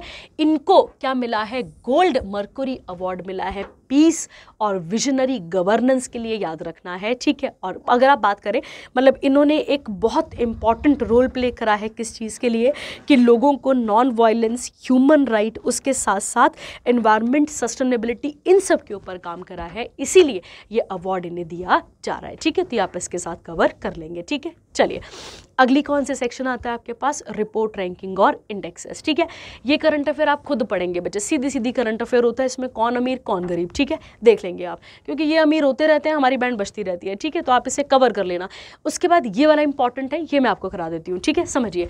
कहता है GFCI 37 gift city leads in reputational advantage and improve fintech. कुछ याद आए? फिनटेक मैंने आपको कई बार समझाया है पहले भी। फिनटेक का मतलब क्या हो गया बच्चे? जब आप फाइनेंस को, जब आप टेक्नोलॉजीज़ को, टेक्नोलॉजी जो बढ़ती हुई टेक्नोलॉजी है, जब आप उसको किसके साथ कनेक्ट कर देते हैं? फाइनेंस के साथ कनेक्ट कर देते हैं। तो क्या कहता है समझते हैं। मार्च 2025 में चाइना डेवलपमेंट इंस्टीट्यूट, जो कि शेंजन चाइना में आपको दिखता है, and Z yen partners in London UK, उन्होंने अपना 37th एडिशन क्या करा है? यहाँ पे लॉन्च करा है। ठीक है, किसके बारे में बात करता है बच्चे? तो ये जो है एक सेमी एनुअल रिपोर्ट है जो इवैल्यूएट करेगी कितने सेंटर्स को, 119 फाइनेंशियल सेंटर्स को क्या करेगी? ये कवर करेगी, और ये उनमें बताएगी कि कैसे, मतलब पॉलिसी, इन्वेस्टमेंट और डिसीजन मेकर, मतलब सीधी सीधी बात है, फाइनेंस से एसोसिएटेड ये रिपोर्ट आपको देखने को मिलती है। ठीक है, अब इसमें टॉप करने वाली कौन हुई? तो सबसे पहले आप याद रखेंगे गुजरात, याद रखना है आपने। उसके अलावा ये आप याद रखेंगे, गुजरात हो गया हमारा, और गुजरात को हम कई बार गिफ्ट सिटी भी कहते हैं, आपको कई बार बताया हुआ है। उसके बाद कहता है, इसके बाद का टॉप करने वाले कौन हुए? न्यूयॉर्क, उसके बाद लंदन, उसके बाद हांगकांग, और उसके बाद आ जाता है आपके पास नहीं, न्यूयॉर्क जो है वो अपने पास कौन सा आता है? टॉप पोजीशन, हाँ, सेकंड नंबर पे आता है लंदन, और थर्ड नंबर पे कौन आता है? हांगकांग। ठीक है, कहता है द एशिया पैसिफिक रीजन कितना परफॉर्मेंस था? तो 6 सेंटर्स, ये सब ने याद रखना। गुजरात आया है, ये हमारे लिए इंपॉर्टेंट आपके पास बन जाता है। ठीक है, चलिए आगे बढ़ते हैं इसके साथ यहाँ पर, और अगला देखते हैं क्या बोला गया है। ठीक है, आइए अगली आई है बच्चे हमारे पास एक और रिपोर्ट, यूनेस्को की कौन सी रिपोर्ट आई है? Education and nutrition report. ठीक है, क्या कहता है समझते हैं। कहता है रिपोर्ट का टाइटल है education and nutrition, learn to eat well. ठीक है, देखो बच्चे, भारत सरकार ने भी कभी ना कभी एक स्कीम चलाई थी जिसका नाम था मिड डे मील, आपको पता होगा। ठीक है, ये अलग न्यूज़ है, मैं अलग जोड़ रही हूँ आपके साथ। ठीक है, एक स्कीम थी हमारी जिसका नाम था मिड डे मील। ठीक है, जिसमें बच्चों को खाना देना था, कहाँ पे? स्कूल में, ताकि उनका एनरोलमेंट बढ़े और वो स्कूल में अपना पार्टिसिपेट करें। ठीक है, तो ये मिड डे मील का प्रावधान हम कब लेकर आए थे? 1995 में, और अब इसे क्या कहा जाता है? तो इसे प्रधानमंत्री पोषण योजना भी कहा जाता है, जिसमें बच्चों को, जो एलिमेंट्री छोटे स्कूल के बच्चे होते हैं, उनको क्या दिया जाता है बच्चे? उनको खाना यहाँ पर प्रोवाइड किया जाता है, ये आप यहाँ पर याद रखेंगे। ठीक है, इस पोषण अभियान को हम कब लेकर आए थे? तो 2021 में। ठीक है, तो गौर करना, पहले नाम क्या था? मिड डे मील था, जो 15 अगस्त 1995 को चली थी, और अब जो है वो 2021 में क्या है अपने पास? पोषण अभियान आपको देखने को मिलता है। ठीक है, आइए बात करते हैं और क्लियर रखते हैं इसको भी। ठीक है, देखिए क्या लिखता है। कहता है ये रिपोर्ट किसने तैयार करी है बच्चे? यूनेस्को ने। और यूनेस्को क्या बता रहा है यहाँ पर? ये रिपोर्ट कहती है कि nearly 50% of primary school peoples globally received school meal in 2024। ठीक है, याद रखेंगे। कहता है it showed the school meals increase enrolment. बोलने का मतलब है कि बच्चों ने चाहे खाने के चक्कर में स्कूल को तो ज्वाइन कर लिया है, और इसी के चलते उनका रेशियो बढ़ा हुआ हमें दिखता है। ठीक है, और कुछ नहीं है इसके अंदर, बस इतनी इतनी सी रिपोर्ट और इतना सा पढ़ के जाना है। फिर से अमीर आदमियों की लिस्ट आ गई, और ये पहली वाली कुछ और थी, ये वाली फोर्ब्स है, ठीक है, तो आप इसको कवर कर लेंगे, ठीक है। रिचेस्ट वुमेन देख लेना बेटा, ये आप खुद कवर कर लेना, ठीक है। अगला आता है आपके पास फॉरेस्ट एरिया और एनक्रोच्ड इन इंडिया, इसके बारे में एक लिस्ट आ चुकी है, ठीक है। देखो बेटा, वैसे फॉरेस्ट रिपोर्ट 2023 में आई, 24 में आई थी, दिसंबर के पास, ठीक है। उसके बाद ये एक अलग रिपोर्ट है जिसमें क्या बता रहा है कि हमने क्या करा है, जंगलों को वायलेट करा है। अभी आपने एक वीडियो देखी होगी यार इंस्टाग्राम पे, जिसमें मोर और हिरन रो रहे थे बहुत ज़्यादा जब तेलंगाना के पेड़ काटे गए थे, ठीक है। तो हमारी एनक्रोचमेंट बढ़ रही है ना, उसी से रिलेटेड एक रिपोर्ट हमें यहाँ पर देखने को मिलती है, ठीक है। क्या कहता है समझते हैं। कहता है मिनिस्ट्री ऑफ एनवायरनमेंट, ठीक है, भूपेंद्र यादव के साथ एक मतलब इन्होंने क्या करी है, एक रिपोर्ट को सबमिट करा है। किसको बच्चे? एनजीटी को। नेशनल ग्रीन ट्रिब्यूनल वो बॉडी है बच्चे जो कि नाम से क्लियर हो रहा है, नेशनल ग्रीन ट्रिब्यूनल। अगर आपको मुझे मकान बनाना है किसी ऐसी वैसी जगह पे, या फिर कह लो अर्बन एरिया में, तो हमें इनकी परमिशन लगती है, ध्यान रखना। इनके according total of 13,056 square kilometre of forest area 25 राज्य और यूटी का क्या हो चुका है, एनक्रोचमेंट के अंदर है, जहां पर इंसान का हस्तक्षेप ज़्यादा बढ़ चुका है। मध्य प्रदेश में सबसे ज़्यादा फॉरेस्ट एनक्रोचमेंट है, उसके अलावा असम पे आपको देखने को मिलता है। फॉरेस्ट एरिया और रिकॉर्डेड फॉरेस्ट एरिया क्या होता है बच्चे, तो वो एक ज़मीन मतलब एक लैंड होती है officially designated as forest by the government of India under the Indian forest act 1927, ठीक है। इसके अंदर जो है वो ट्री कवर वगैरह वगैरह सब कुछ इसके अंदर कवर किया जाता है, ठीक है। तो फॉरेस्ट एरिया मतलब वो एरिया पूरा का पूरा जिसे भारत सरकार ने, अब भारत सरकार के अलग अलग नॉर्म्स वगैरह रहते हैं, उसके अकॉर्डिंग क्या दिया जाता है, यहाँ पर कैटेगरीज प्रोवाइड की जाती हैं। तो कहता है 3 कैटेगरीज हैं। पहली कहता है रिजर्व्ड फॉरेस्ट, ये वो होते हैं बच्चे जो फुली प्रोटेक्टेड होते हैं, जहाँ पर आना जाना रिस्ट्रिक्शन वगैरह सब कुछ मतलब बैन होता है। फिर होते हैं प्रोटेक्टेड फॉरेस्ट, जहाँ पे थोड़ी बहुत एक्टिविटीज़ आपको अलाउड होती हैं। एक आता है अनक्लास्ड फॉरेस्ट, जो कि areas not classified as reserved और प्रोटेक्टेड, ठीक है। चलिए अगला बढ़ते हैं। अगला कौन सा आता है आपके पास, डिफेंस एंड मिलिट्री एक्सरसाइजेस, ठीक है। इंडिया और रशिया की एक्सरसाइज हुई है जिसका नाम है इंदिरा। इंदिरा का कौन सा एडिशन हुआ, 14th, और कहाँ पर हुआ है, तमिलनाडु में, याद रखेंगे, ठीक है। पिछले जो साल हुआ था वो कहाँ पर हुआ था, बे ऑफ बंगाल में हुआ था, पिछले से पिछले साल हुआ था, याद रखेंगे। कहता है इसके 2 फेजेस थे। हार्बर मतलब एक जहाँ शिप खड़ी होती है उस वाले रीजन में, और एक फिर पानी के समुद्र में किया गया था, ठीक है। कहता है इसमें क्या किया गया, ड्रिल्स हो गया, टैक्टिकल मैन्यूवर्स हो गए, वेपन फायरिंग्स होगी, एंटी एयर। और मैंने आपको कई बार बताया है कि ऐसी वो क्यों की जाती हैं, ऐसी एक्सरसाइजेस क्यों की जाती हैं कि कभी अगर हमें साथ मिलकर लड़ना पड़ गया तो हम ऐसे चिड्डू पिड्डू काम ना करते रह जाए, हम वहाँ पे लड़ें प्रॉपर तरीके से, ठीक है। चलिए अगली आती है आपके पास प्रचंड प्रहार एक्सरसाइज। ये इंडियन आर्मी ने ही करी है, किसके साथ, एयरफोर्स और जो भी अदर इंडियन आर्म्ड फोर्सेज हैं उनके साथ। कहाँ पर की गई है बच्चे, अरुणाचल प्रदेश में, जो कि eastern the exercise conducted under the eastern command, आप याद रखेंगे। और एक ऐसी ही एक्सरसाइज पूर्वी प्रहार भी हुई थी, जो कि कब हुई थी अपने पास, 2024 में, ठीक है। चलिए आगे बढ़ते हैं। अगला आता है इंडियन आर्मी ने, ठीक है, क्या करा है। इंडियन आर्मी ने पहला कामिकाजे ड्रोन, मैंने आपको कई बार बताया था, हम पहले भी इसके बारे में बात कर चुके हैं। कामिकाजे ड्रोन को सुसाइड ड्रोन कहा जाता है। अब आप इसके वेट पे मत जाना और इसके साइज पे मत जाना, बहुत छोटू सा, बहुत पिद्दू सा दिखता है हमें ये, पर याद रखना बच्चे, कामिकाजे एक ऐसे ड्रोन है जो लॉन्च होने के बाद, एक बार आपने उनको लॉन्च कर दिया तो ये खुद तो डिस्ट्रॉय होंगे, पर उसके साथ अपने टारगेट को भी पूरा का पूरा डिस्ट्रॉय कर ही चैन लेंगे। मतलब बोलने का मतलब है खुद भी खत्म वहीं पे खत्म, ठीक है। कहता है इंडियन आर्मी ने फ्लोर दिलस ब्रिगेड, जो कि 2nd इंडिपेंडेंट आर्मर्ड ब्रिगेड है हमारी, इसमें पार्टनरशिप करिए किसके साथ, Chandigarh based terminal ballistic research laboratory. और ये इसके साथ कहाँ पर हुआ है, तो आप याद रखेंगे पठानकोट पंजाब में हुआ है, ठीक है, याद रखना है। और कहता है ये पहला ऐसा प्रोजेक्ट है। अच्छा बेटा एक चीज़ याद रखो, चलो ये तो आप पढ़ ही लेते हैं, इसके साथ का याद रखना बच्चे, कामिकाजे जो वर्ड है वो एक जापानीज वर्ड है जिसका प्रयोग किया गया था कब, सेकेंड वर्ल्ड वॉर के टाइम पर। कब किया गया था बच्चे, सेकेंड वर्ल्ड वॉर, जब जापान और यूएसए बहुत एग्रेसिव थे, ठीक है। मतलब पहले तो जापान एग्रेसिव हुआ, फिर यूएसए एग्रेसिव हुआ, ठीक है। तो जापान ने अपने लोगों को, अपने मतलब सैनिकों को क्या बोला था, कामिकाजे। कामिकाजे मतलब जाओ, मतलब उनका दिमाग इतना तैयार कर दिया था कि तुम जापान के लिए मर सकते हो, बोलने का मतलब है। तो आप क्या कर रहे हैं, आप युद्ध करने जा रहे हैं और आप वहाँ पे क्या कर रहे हैं, मर जा रहे हैं। तो आप खुद तो मर ही मर रहे हैं, पर आप सामने वाले को मारने के बाद मर रहे हैं। तो वैसे ही कुछ ये ड्रोन आपको देखने को मिलते हैं, ठीक है। बस इतना सा याद रखना है इसके अंदर आपके पास। चलिए आगे बढ़ते हैं। अगला, इंडिया और यूएस की नेवल एक्सरसाइज हुई है, क्या नाम है इसका, टाइगर ट्रम्प, जो कि कहाँ पर हुई है बच्चे, याद रखेंगे। कहता है यहाँ पर हाँ, ये कहाँ पर हुई है, ईस्टर्न सी बोर्ड पे हुई है। मतलब बोलने का मतलब है विशाखापट्टनम आंध्र प्रदेश में आपको देखने को मिलती है, ठीक है।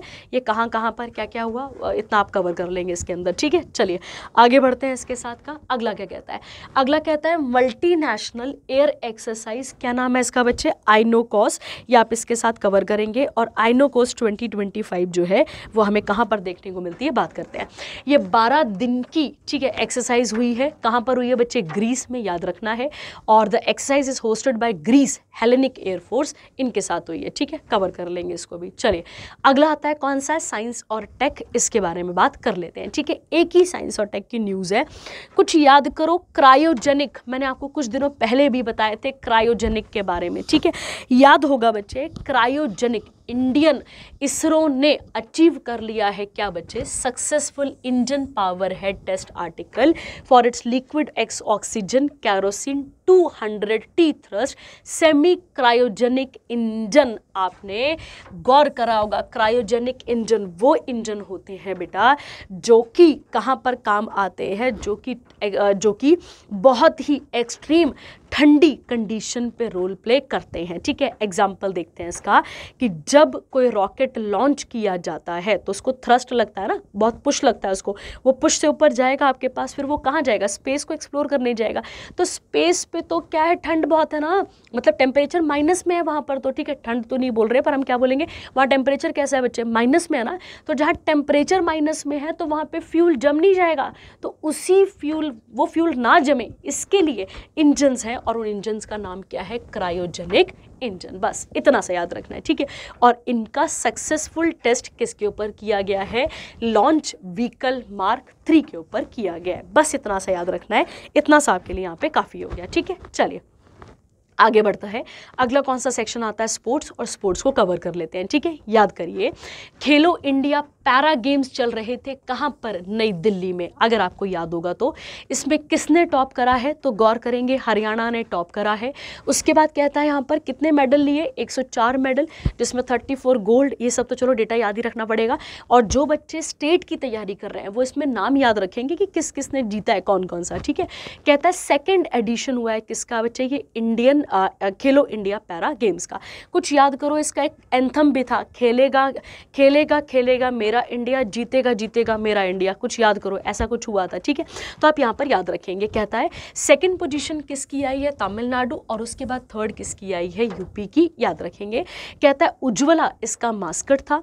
जसप्रीत कौर जो कि पंजाब से बिलोंग करती हैं, ये जो है इन्होंने क्या करा, ये पहली एथलीट बनी है जिन्होंने नेशनल रिकॉर्ड को क्या करा है, ब्रेक करा है। किस चीज़ में, कहता है इन्होंने गोल्ड मेडल लिया है, किसमें, 45 किलोग्राम कैटेगरी में, लिफ्टिंग 101 kg, सरपासिंग हर प्रीवियस, कितना था यहाँ पर, 100 kg, ठीक है। तो पहला वेट जो चका था इन्होंने वो 100 kg था, और अब वाला कितना आता है आपके पास यहाँ पे, अब आता है 101 kg वाला, ठीक है। चलिए आगे बढ़ते हैं इसके साथ का। अगला आता है एशियन 2025 एशियन रेसलिंग चैंपियनशिप, कहाँ पर हुई है बेटा, तो आप याद रखेंगे ये कहाँ पर हुई है, अमान जॉर्डन में हुई है। और याद रखना है इसमें इंडिया ने क्या करा यहाँ पे, मतलब इंडिया को जीत मिली है, ठीक है। तो कहता है 1 गोल्ड 3 सिल्वर और 6 ब्रॉन्ज हमें यहाँ पर देखने को मिलते हैं, ठीक है। कहता है ये 21st एडिशन था जिसे ऑर्गेनाइज करा था Switzerland based United world wrestling ने। इंडिया की मनीषा भानवाला किस राज्य से बिलोंग करती हैं, तो आप याद रखेंगे किस राज्य से बिलोंग करती हैं आपके पास ये बिलोंग करती हैं हरियाणा से, ये आप इसके साथ कवर कर लेंगे, ठीक है। तो इनको यहाँ पर क्या मिला है, गोल्ड मेडल, याद रखना है, ठीक है। चलिए अगला आता है आपके पास कौन सा, ग्रैंड प्रिक्स, ठीक है। अब ये जो ग्रैंड प्रिक्स है ये वर्ल्ड वाला नहीं है, ठीक है। ये कहाँ पर हुआ है, बेंगलुरु कर्नाटका में, और गुरिंदर वीर सिंह, ठीक है, ये जो पंजाब से हैं, इन्होंने यहाँ पर इसको जीता है, ठीक है। बस इतना सा याद रखना है, और कितना कितना किलोमीटर, इतना काम का नहीं है, ठीक है। चलिए आगे बढ़ेंगे इसके साथ। अगला इंडिया का ओपन स्क्वैश, कुछ याद है स्क्वैश क्या होता है बच्चे, एक रॉक कह सकते हैं आप, रैकेट स्पोर्ट्स होता है, ठीक है, जो एक चार दीवारी कह सकते हैं, 4 वॉल कोर्ट्स होते हैं, उसके साथ खेला जाता है, ये उसकी बात हुई है। तो कहता है अनाहत सिंह। अब यहाँ पर क्या है अपने पास, अनाहत सिंह की जब हम बात करते हैं, ये लड़की है बेटा हमारे पास, कहाँ से बिलोंग करती है, दिल्ली से। इन्होंने क्या करा यहाँ पे, स्क्वैश प्लेयर में यहाँ पे जीता है, और कहाँ पर हुआ है ये, बॉम्बे जिमखाना इन मुंबई, ठीक है। 17 ईयर ओल्ड डिफीटेड, किसको हराया इन्होंने, तो याद रखेंगे हेलन टांग को, कहाँ से थे वो, हांगकांग चाइना से, ठीक है।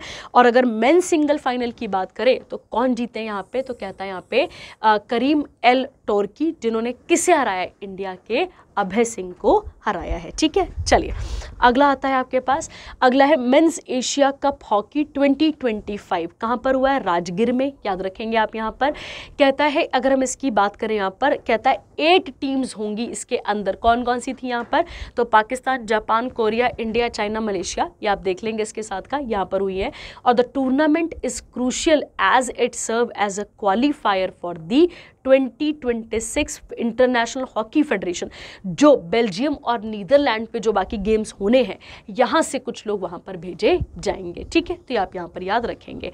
उसके बाद कहता है ताशकंद के अंदर ओपन, क्या हुआ यहाँ पर, ओपन एक मैच हुआ है, चेस से रिलेटेड मैच आपके पास आता है, जिसमें निहाल सरीन, ये कहाँ से बिलोंग करते हैं, केरला से, ये यहाँ पर जीत गए हैं, ठीक है। बस इनका नाम पढ़ लो, किसको हराया है, इतना बस देखकर काम खत्म है, ठीक है। चलिए अगला आता है आपके पास कौन सा वाला, बैंकिंग एंड इकोनॉमी, इसके बारे में बात कर लेते हैं, ठीक है। आइए, कहता है आरबीआई ने फिर से पेनल्टी लगा दी है, ठीक है। ये न्यूज़ मैंने आपको कई बार बोला है, आप इसे खुद कवर कर लिया करो, ठीक है। किस पे पेनल्टी लगाई, बस एक बार फैक्चुअल है ये पढ़ने वाला, बस इसे पढ़ लेंगे, ठीक है। तो जब आप आरबीआई के कोई केवाईसी नॉर्म्स को पूरा नहीं करते हैं, मतलब जो भी उनके नॉर्म्स होते हैं, तो फिर ये लगाया जाता है, ठीक है।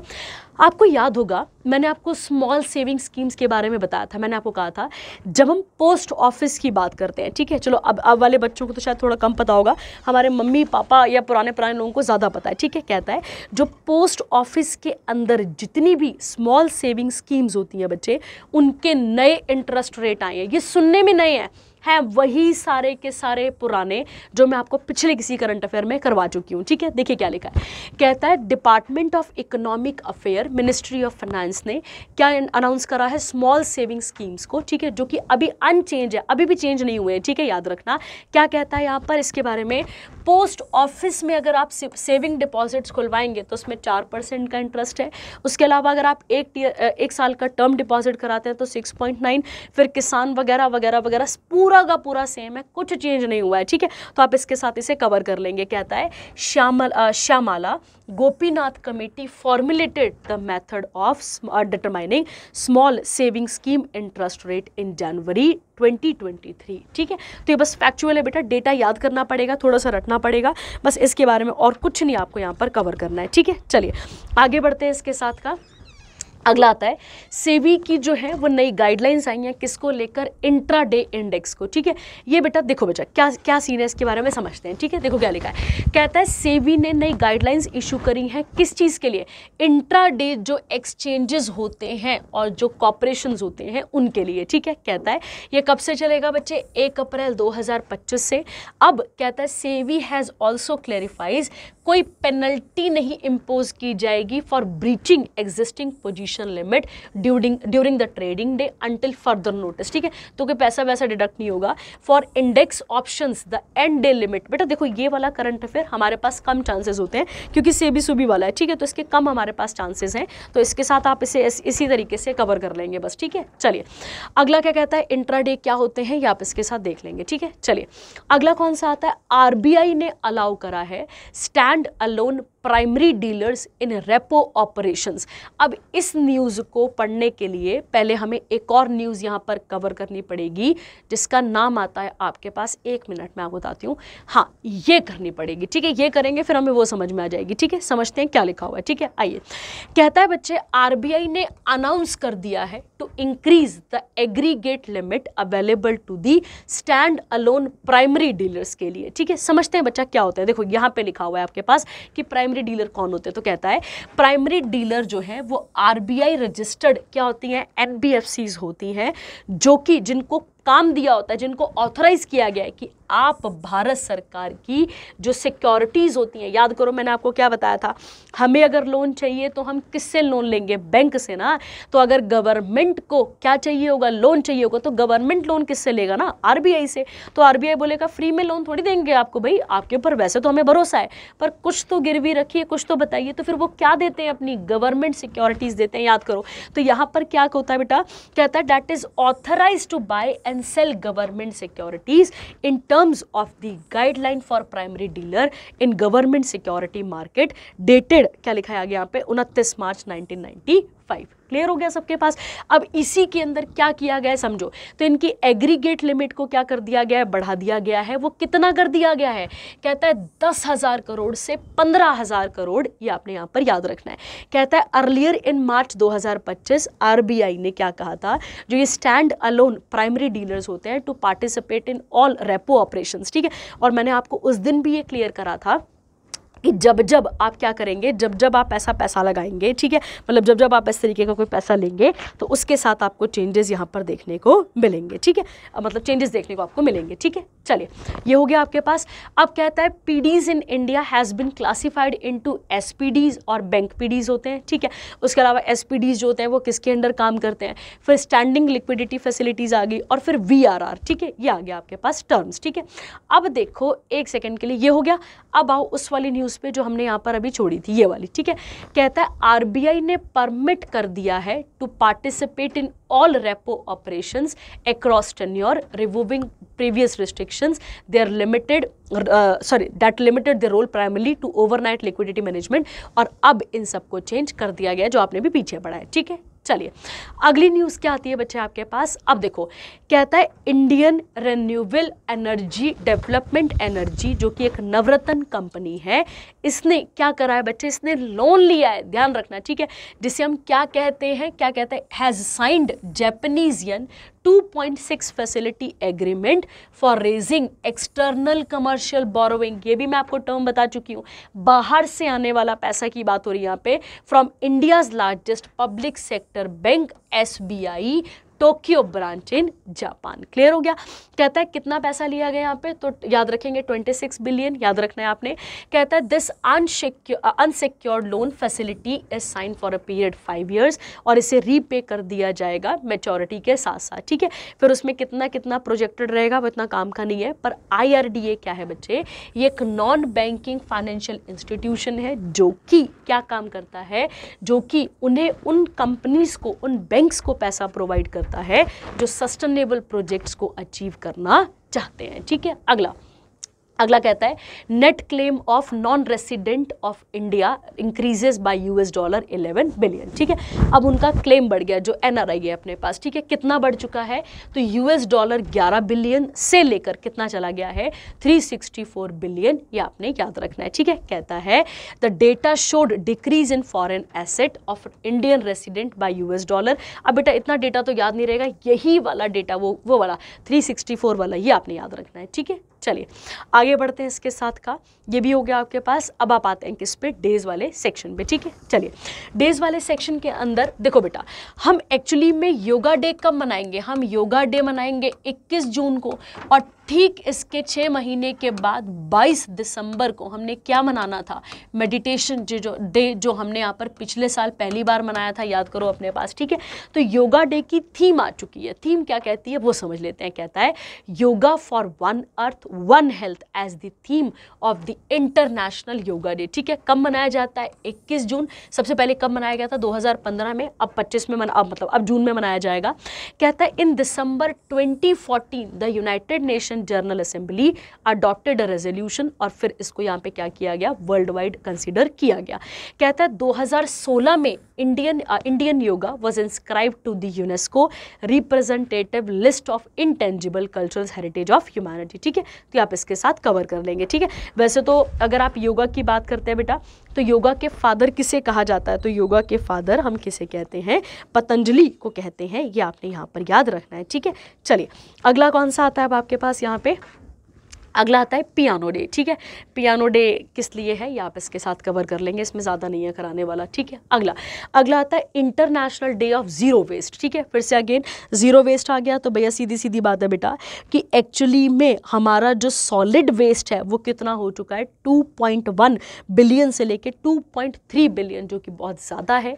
इसे हमें कम करना है, इसके लिए हम एक डे ऑब्जर्व करते हैं 30 मार्च को, और थीम क्या है, towards zero waste in fashion and textiles, इसके बारे में बात की गई है। ठीक है, चलिए अगला आता है निक्सी हॉस्टेड यूनिवर्सल एक्सेप्टेंस डे। ठीक है, ये एक्चुअली में किसके बारे में बात करता है बच्चे, ये एक्चुअली में बात करता है किसके बारे में, मतलब आप ऐसा कह लो यूनिवर्सल एक्सेप्टेंस का मतलब हो गया ग्लोबली किसी चीज़ को एक्सेप्ट करना।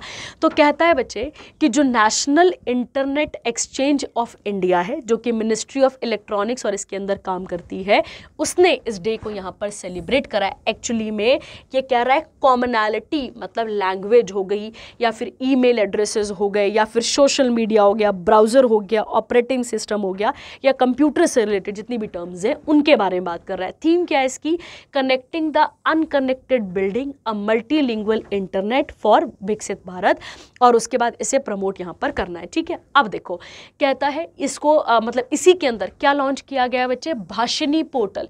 अगर आपको पता होगा बच्चे, भाषिनी पोर्टल की जब भी हम बात करेंगे, ये इंडिया की लैंग्वेज ट्रांसलेशन प्लेटफॉर्म है, जिसे लाया गया था कब, जुलाई 2022 में। ठीक है, जिसके अंदर आप अपनी भाषा में किसी भी न्यूज़ इंफॉर्मेशन को कवर कर सकते हैं या फ़ोन चला भी सकते हैं। अब तुमने देखा नहीं आता है कि लैंग्वेज आप सिलेक्ट करिए, हिंदी, बांग्ला, सब कुछ तो आती है, ये इसी के साथ का ही है। ठीक है, चलिए अगला आता है ऑटिज्म। आप सबको पता है न्यूरोलॉजिकल डिसऑर्डर है ये। ठीक है, और इसकी थीम क्या थी ये आप इसके साथ कवर कर लेंगे। ठीक है, अगला आता है नेशनल चिल्ड्रंस बुक डे। ये किसकी बर्थ एनिवर्सरी पे हम बनाते हैं, हैंस क्रिस्टियन एंडरसन, याद रखेंगे, जिन्हें फादर ऑफ मॉडर्न फैंटेसी भी कहा जाता है। ठीक है, तो ये इसके साथ का आपके पास यहाँ पर कवर हो जाता है। ठीक है, चलिए उसके बाद एक लास्ट इंपॉर्टेंट रह गया है हमारे पास करंट, जिसका नाम क्या है, बुक्स, और बुक्स को कवर करके यहाँ पर इसको वाइंड अप करते हैं। ठीक है, देखिए बच्चा, आप सब जानते हैं लाल बहादुर शास्त्री के बारे में, सब जानते हैं। ठीक है, जब भी हम लाल बहादुर शास्त्री की बात करते हैं, ठीक है, ये हमारे देश के सेकंड इंपॉर्टेंट प्रधानमंत्री थे। ठीक है, जिनकी डेथ आज भी मिस्टीरियस है, और इनकी डेथ कहाँ पर हुई थी तो आप सबको पता है, ताशकंद उज्बेकिस्तान में इनकी डेथ हुई थी। ठीक है, कहता है एक नई बायोग्राफी आई है जिसका नाम है the great conciliator Lal Bahadur Shastri and the transformation of India, and authored by historian और फॉर्मर IAS हैं, जिनका नाम क्या है, संजीव चोपड़ा। इन्होंने यहाँ पर इसको रिलीज करा है। ठीक है, और ये बुक क्या बताती है आपको, उनका एक स्लोगन था, जय जवान जय किसान। ठीक है, इसके बारे में हमें बताती है। ठीक है, देखिए बच्चा, इनका जन्म अगर हम बात करें, इनका जन्म जो है वो 1904 2 अक्टूबर को हुआ था। ठीक है, तो 2 अक्टूबर हम गांधी जी की तो बर्थ एनिवर्सरी मनाते ही हैं, पर एक्चुअली में हमें किसकी भी साथ में मनानी चाहिए यहाँ पर, तो लाला लाजपत राय की, और लाल बहादुर शास्त्री की भी, ये भी हमें यहाँ पर याद रखना है। ठीक है, इनके टाइम पीरियड पे, मतलब अगर हम इनकी बात करें कि ये सेकंड PM कब से कब तक थे, तो 1964 से लेके, क्योंकि 64 में किसकी डेथ होती है, अपने जवाहरलाल नेहरू की। ठीक है, तो 66 तक ये हमारे पास रहे थे। ठीक है, जब हम इनकी बात करते हैं बेटा, इनके टाइम पर होने वाले 2 बड़े इवेंट हैं। उस 2 बड़े इवेंट में एक है बच्चे आपके पास यहाँ पे ग्रीन रेवोल्यूशन। ठीक है, याद रखना, ग्रीन रेवोल्यूशन इन्हीं के टाइम पर होने वाला बड़ा इवेंट है, और इन्हीं के टाइम पर 1965 में इंडो पाकिस्तान वॉर हुई थी, और उसी इंडो पाकिस्तान वॉर के सिलसिले में जब सीज फायर वगैरह हुआ था, उसी के सिलसिले में ये कहाँ पर गए थे बच्चा, ताशकंद गए थे, और वहाँ से कभी लौट नहीं पाए, और आज तक किसी को नहीं पता कि इनकी डेथ हुई थी या इन्हें मार दिया गया था। और जब इन्हें इंडिया लाया गया तो इनकी बॉडी का एज सून एज पॉसिबल क्या कर दिया गया था, पोस्टमार्टम भी कर दिया गया था, ठीक है। फिर हम अच्छे भी बनते हैं बहुत ज़्यादा, हमने इन्हें भारत रत्न भी दिया हुआ है, ठीक है, याद रखना, पर भारत रत्न मरने के बाद दिया गया, ठीक है, और वो कब मिलता है 1966 में, ठीक है। तो एक बहुत ही ग्रेट लीडर जिन्हें मैन ऑफ पीस भी कहा जाता है, ठीक है, इनको हम मैन ऑफ पीस भी कहते हैं, ये आप यहाँ पर क्लियर रखेंगे, ठीक है। चलिए, तो और कुछ नहीं था इनके साथ में ऐड करने के लिए, इतना सा आपके लिए काफ़ी रहेगा। थैंक यू, आई होप आपको यहाँ तक चीज़ें समझ में आ गई होंगी। कोई डाउट रहेगा तो आप पूछ लेंगे। Thank you, have a nice day.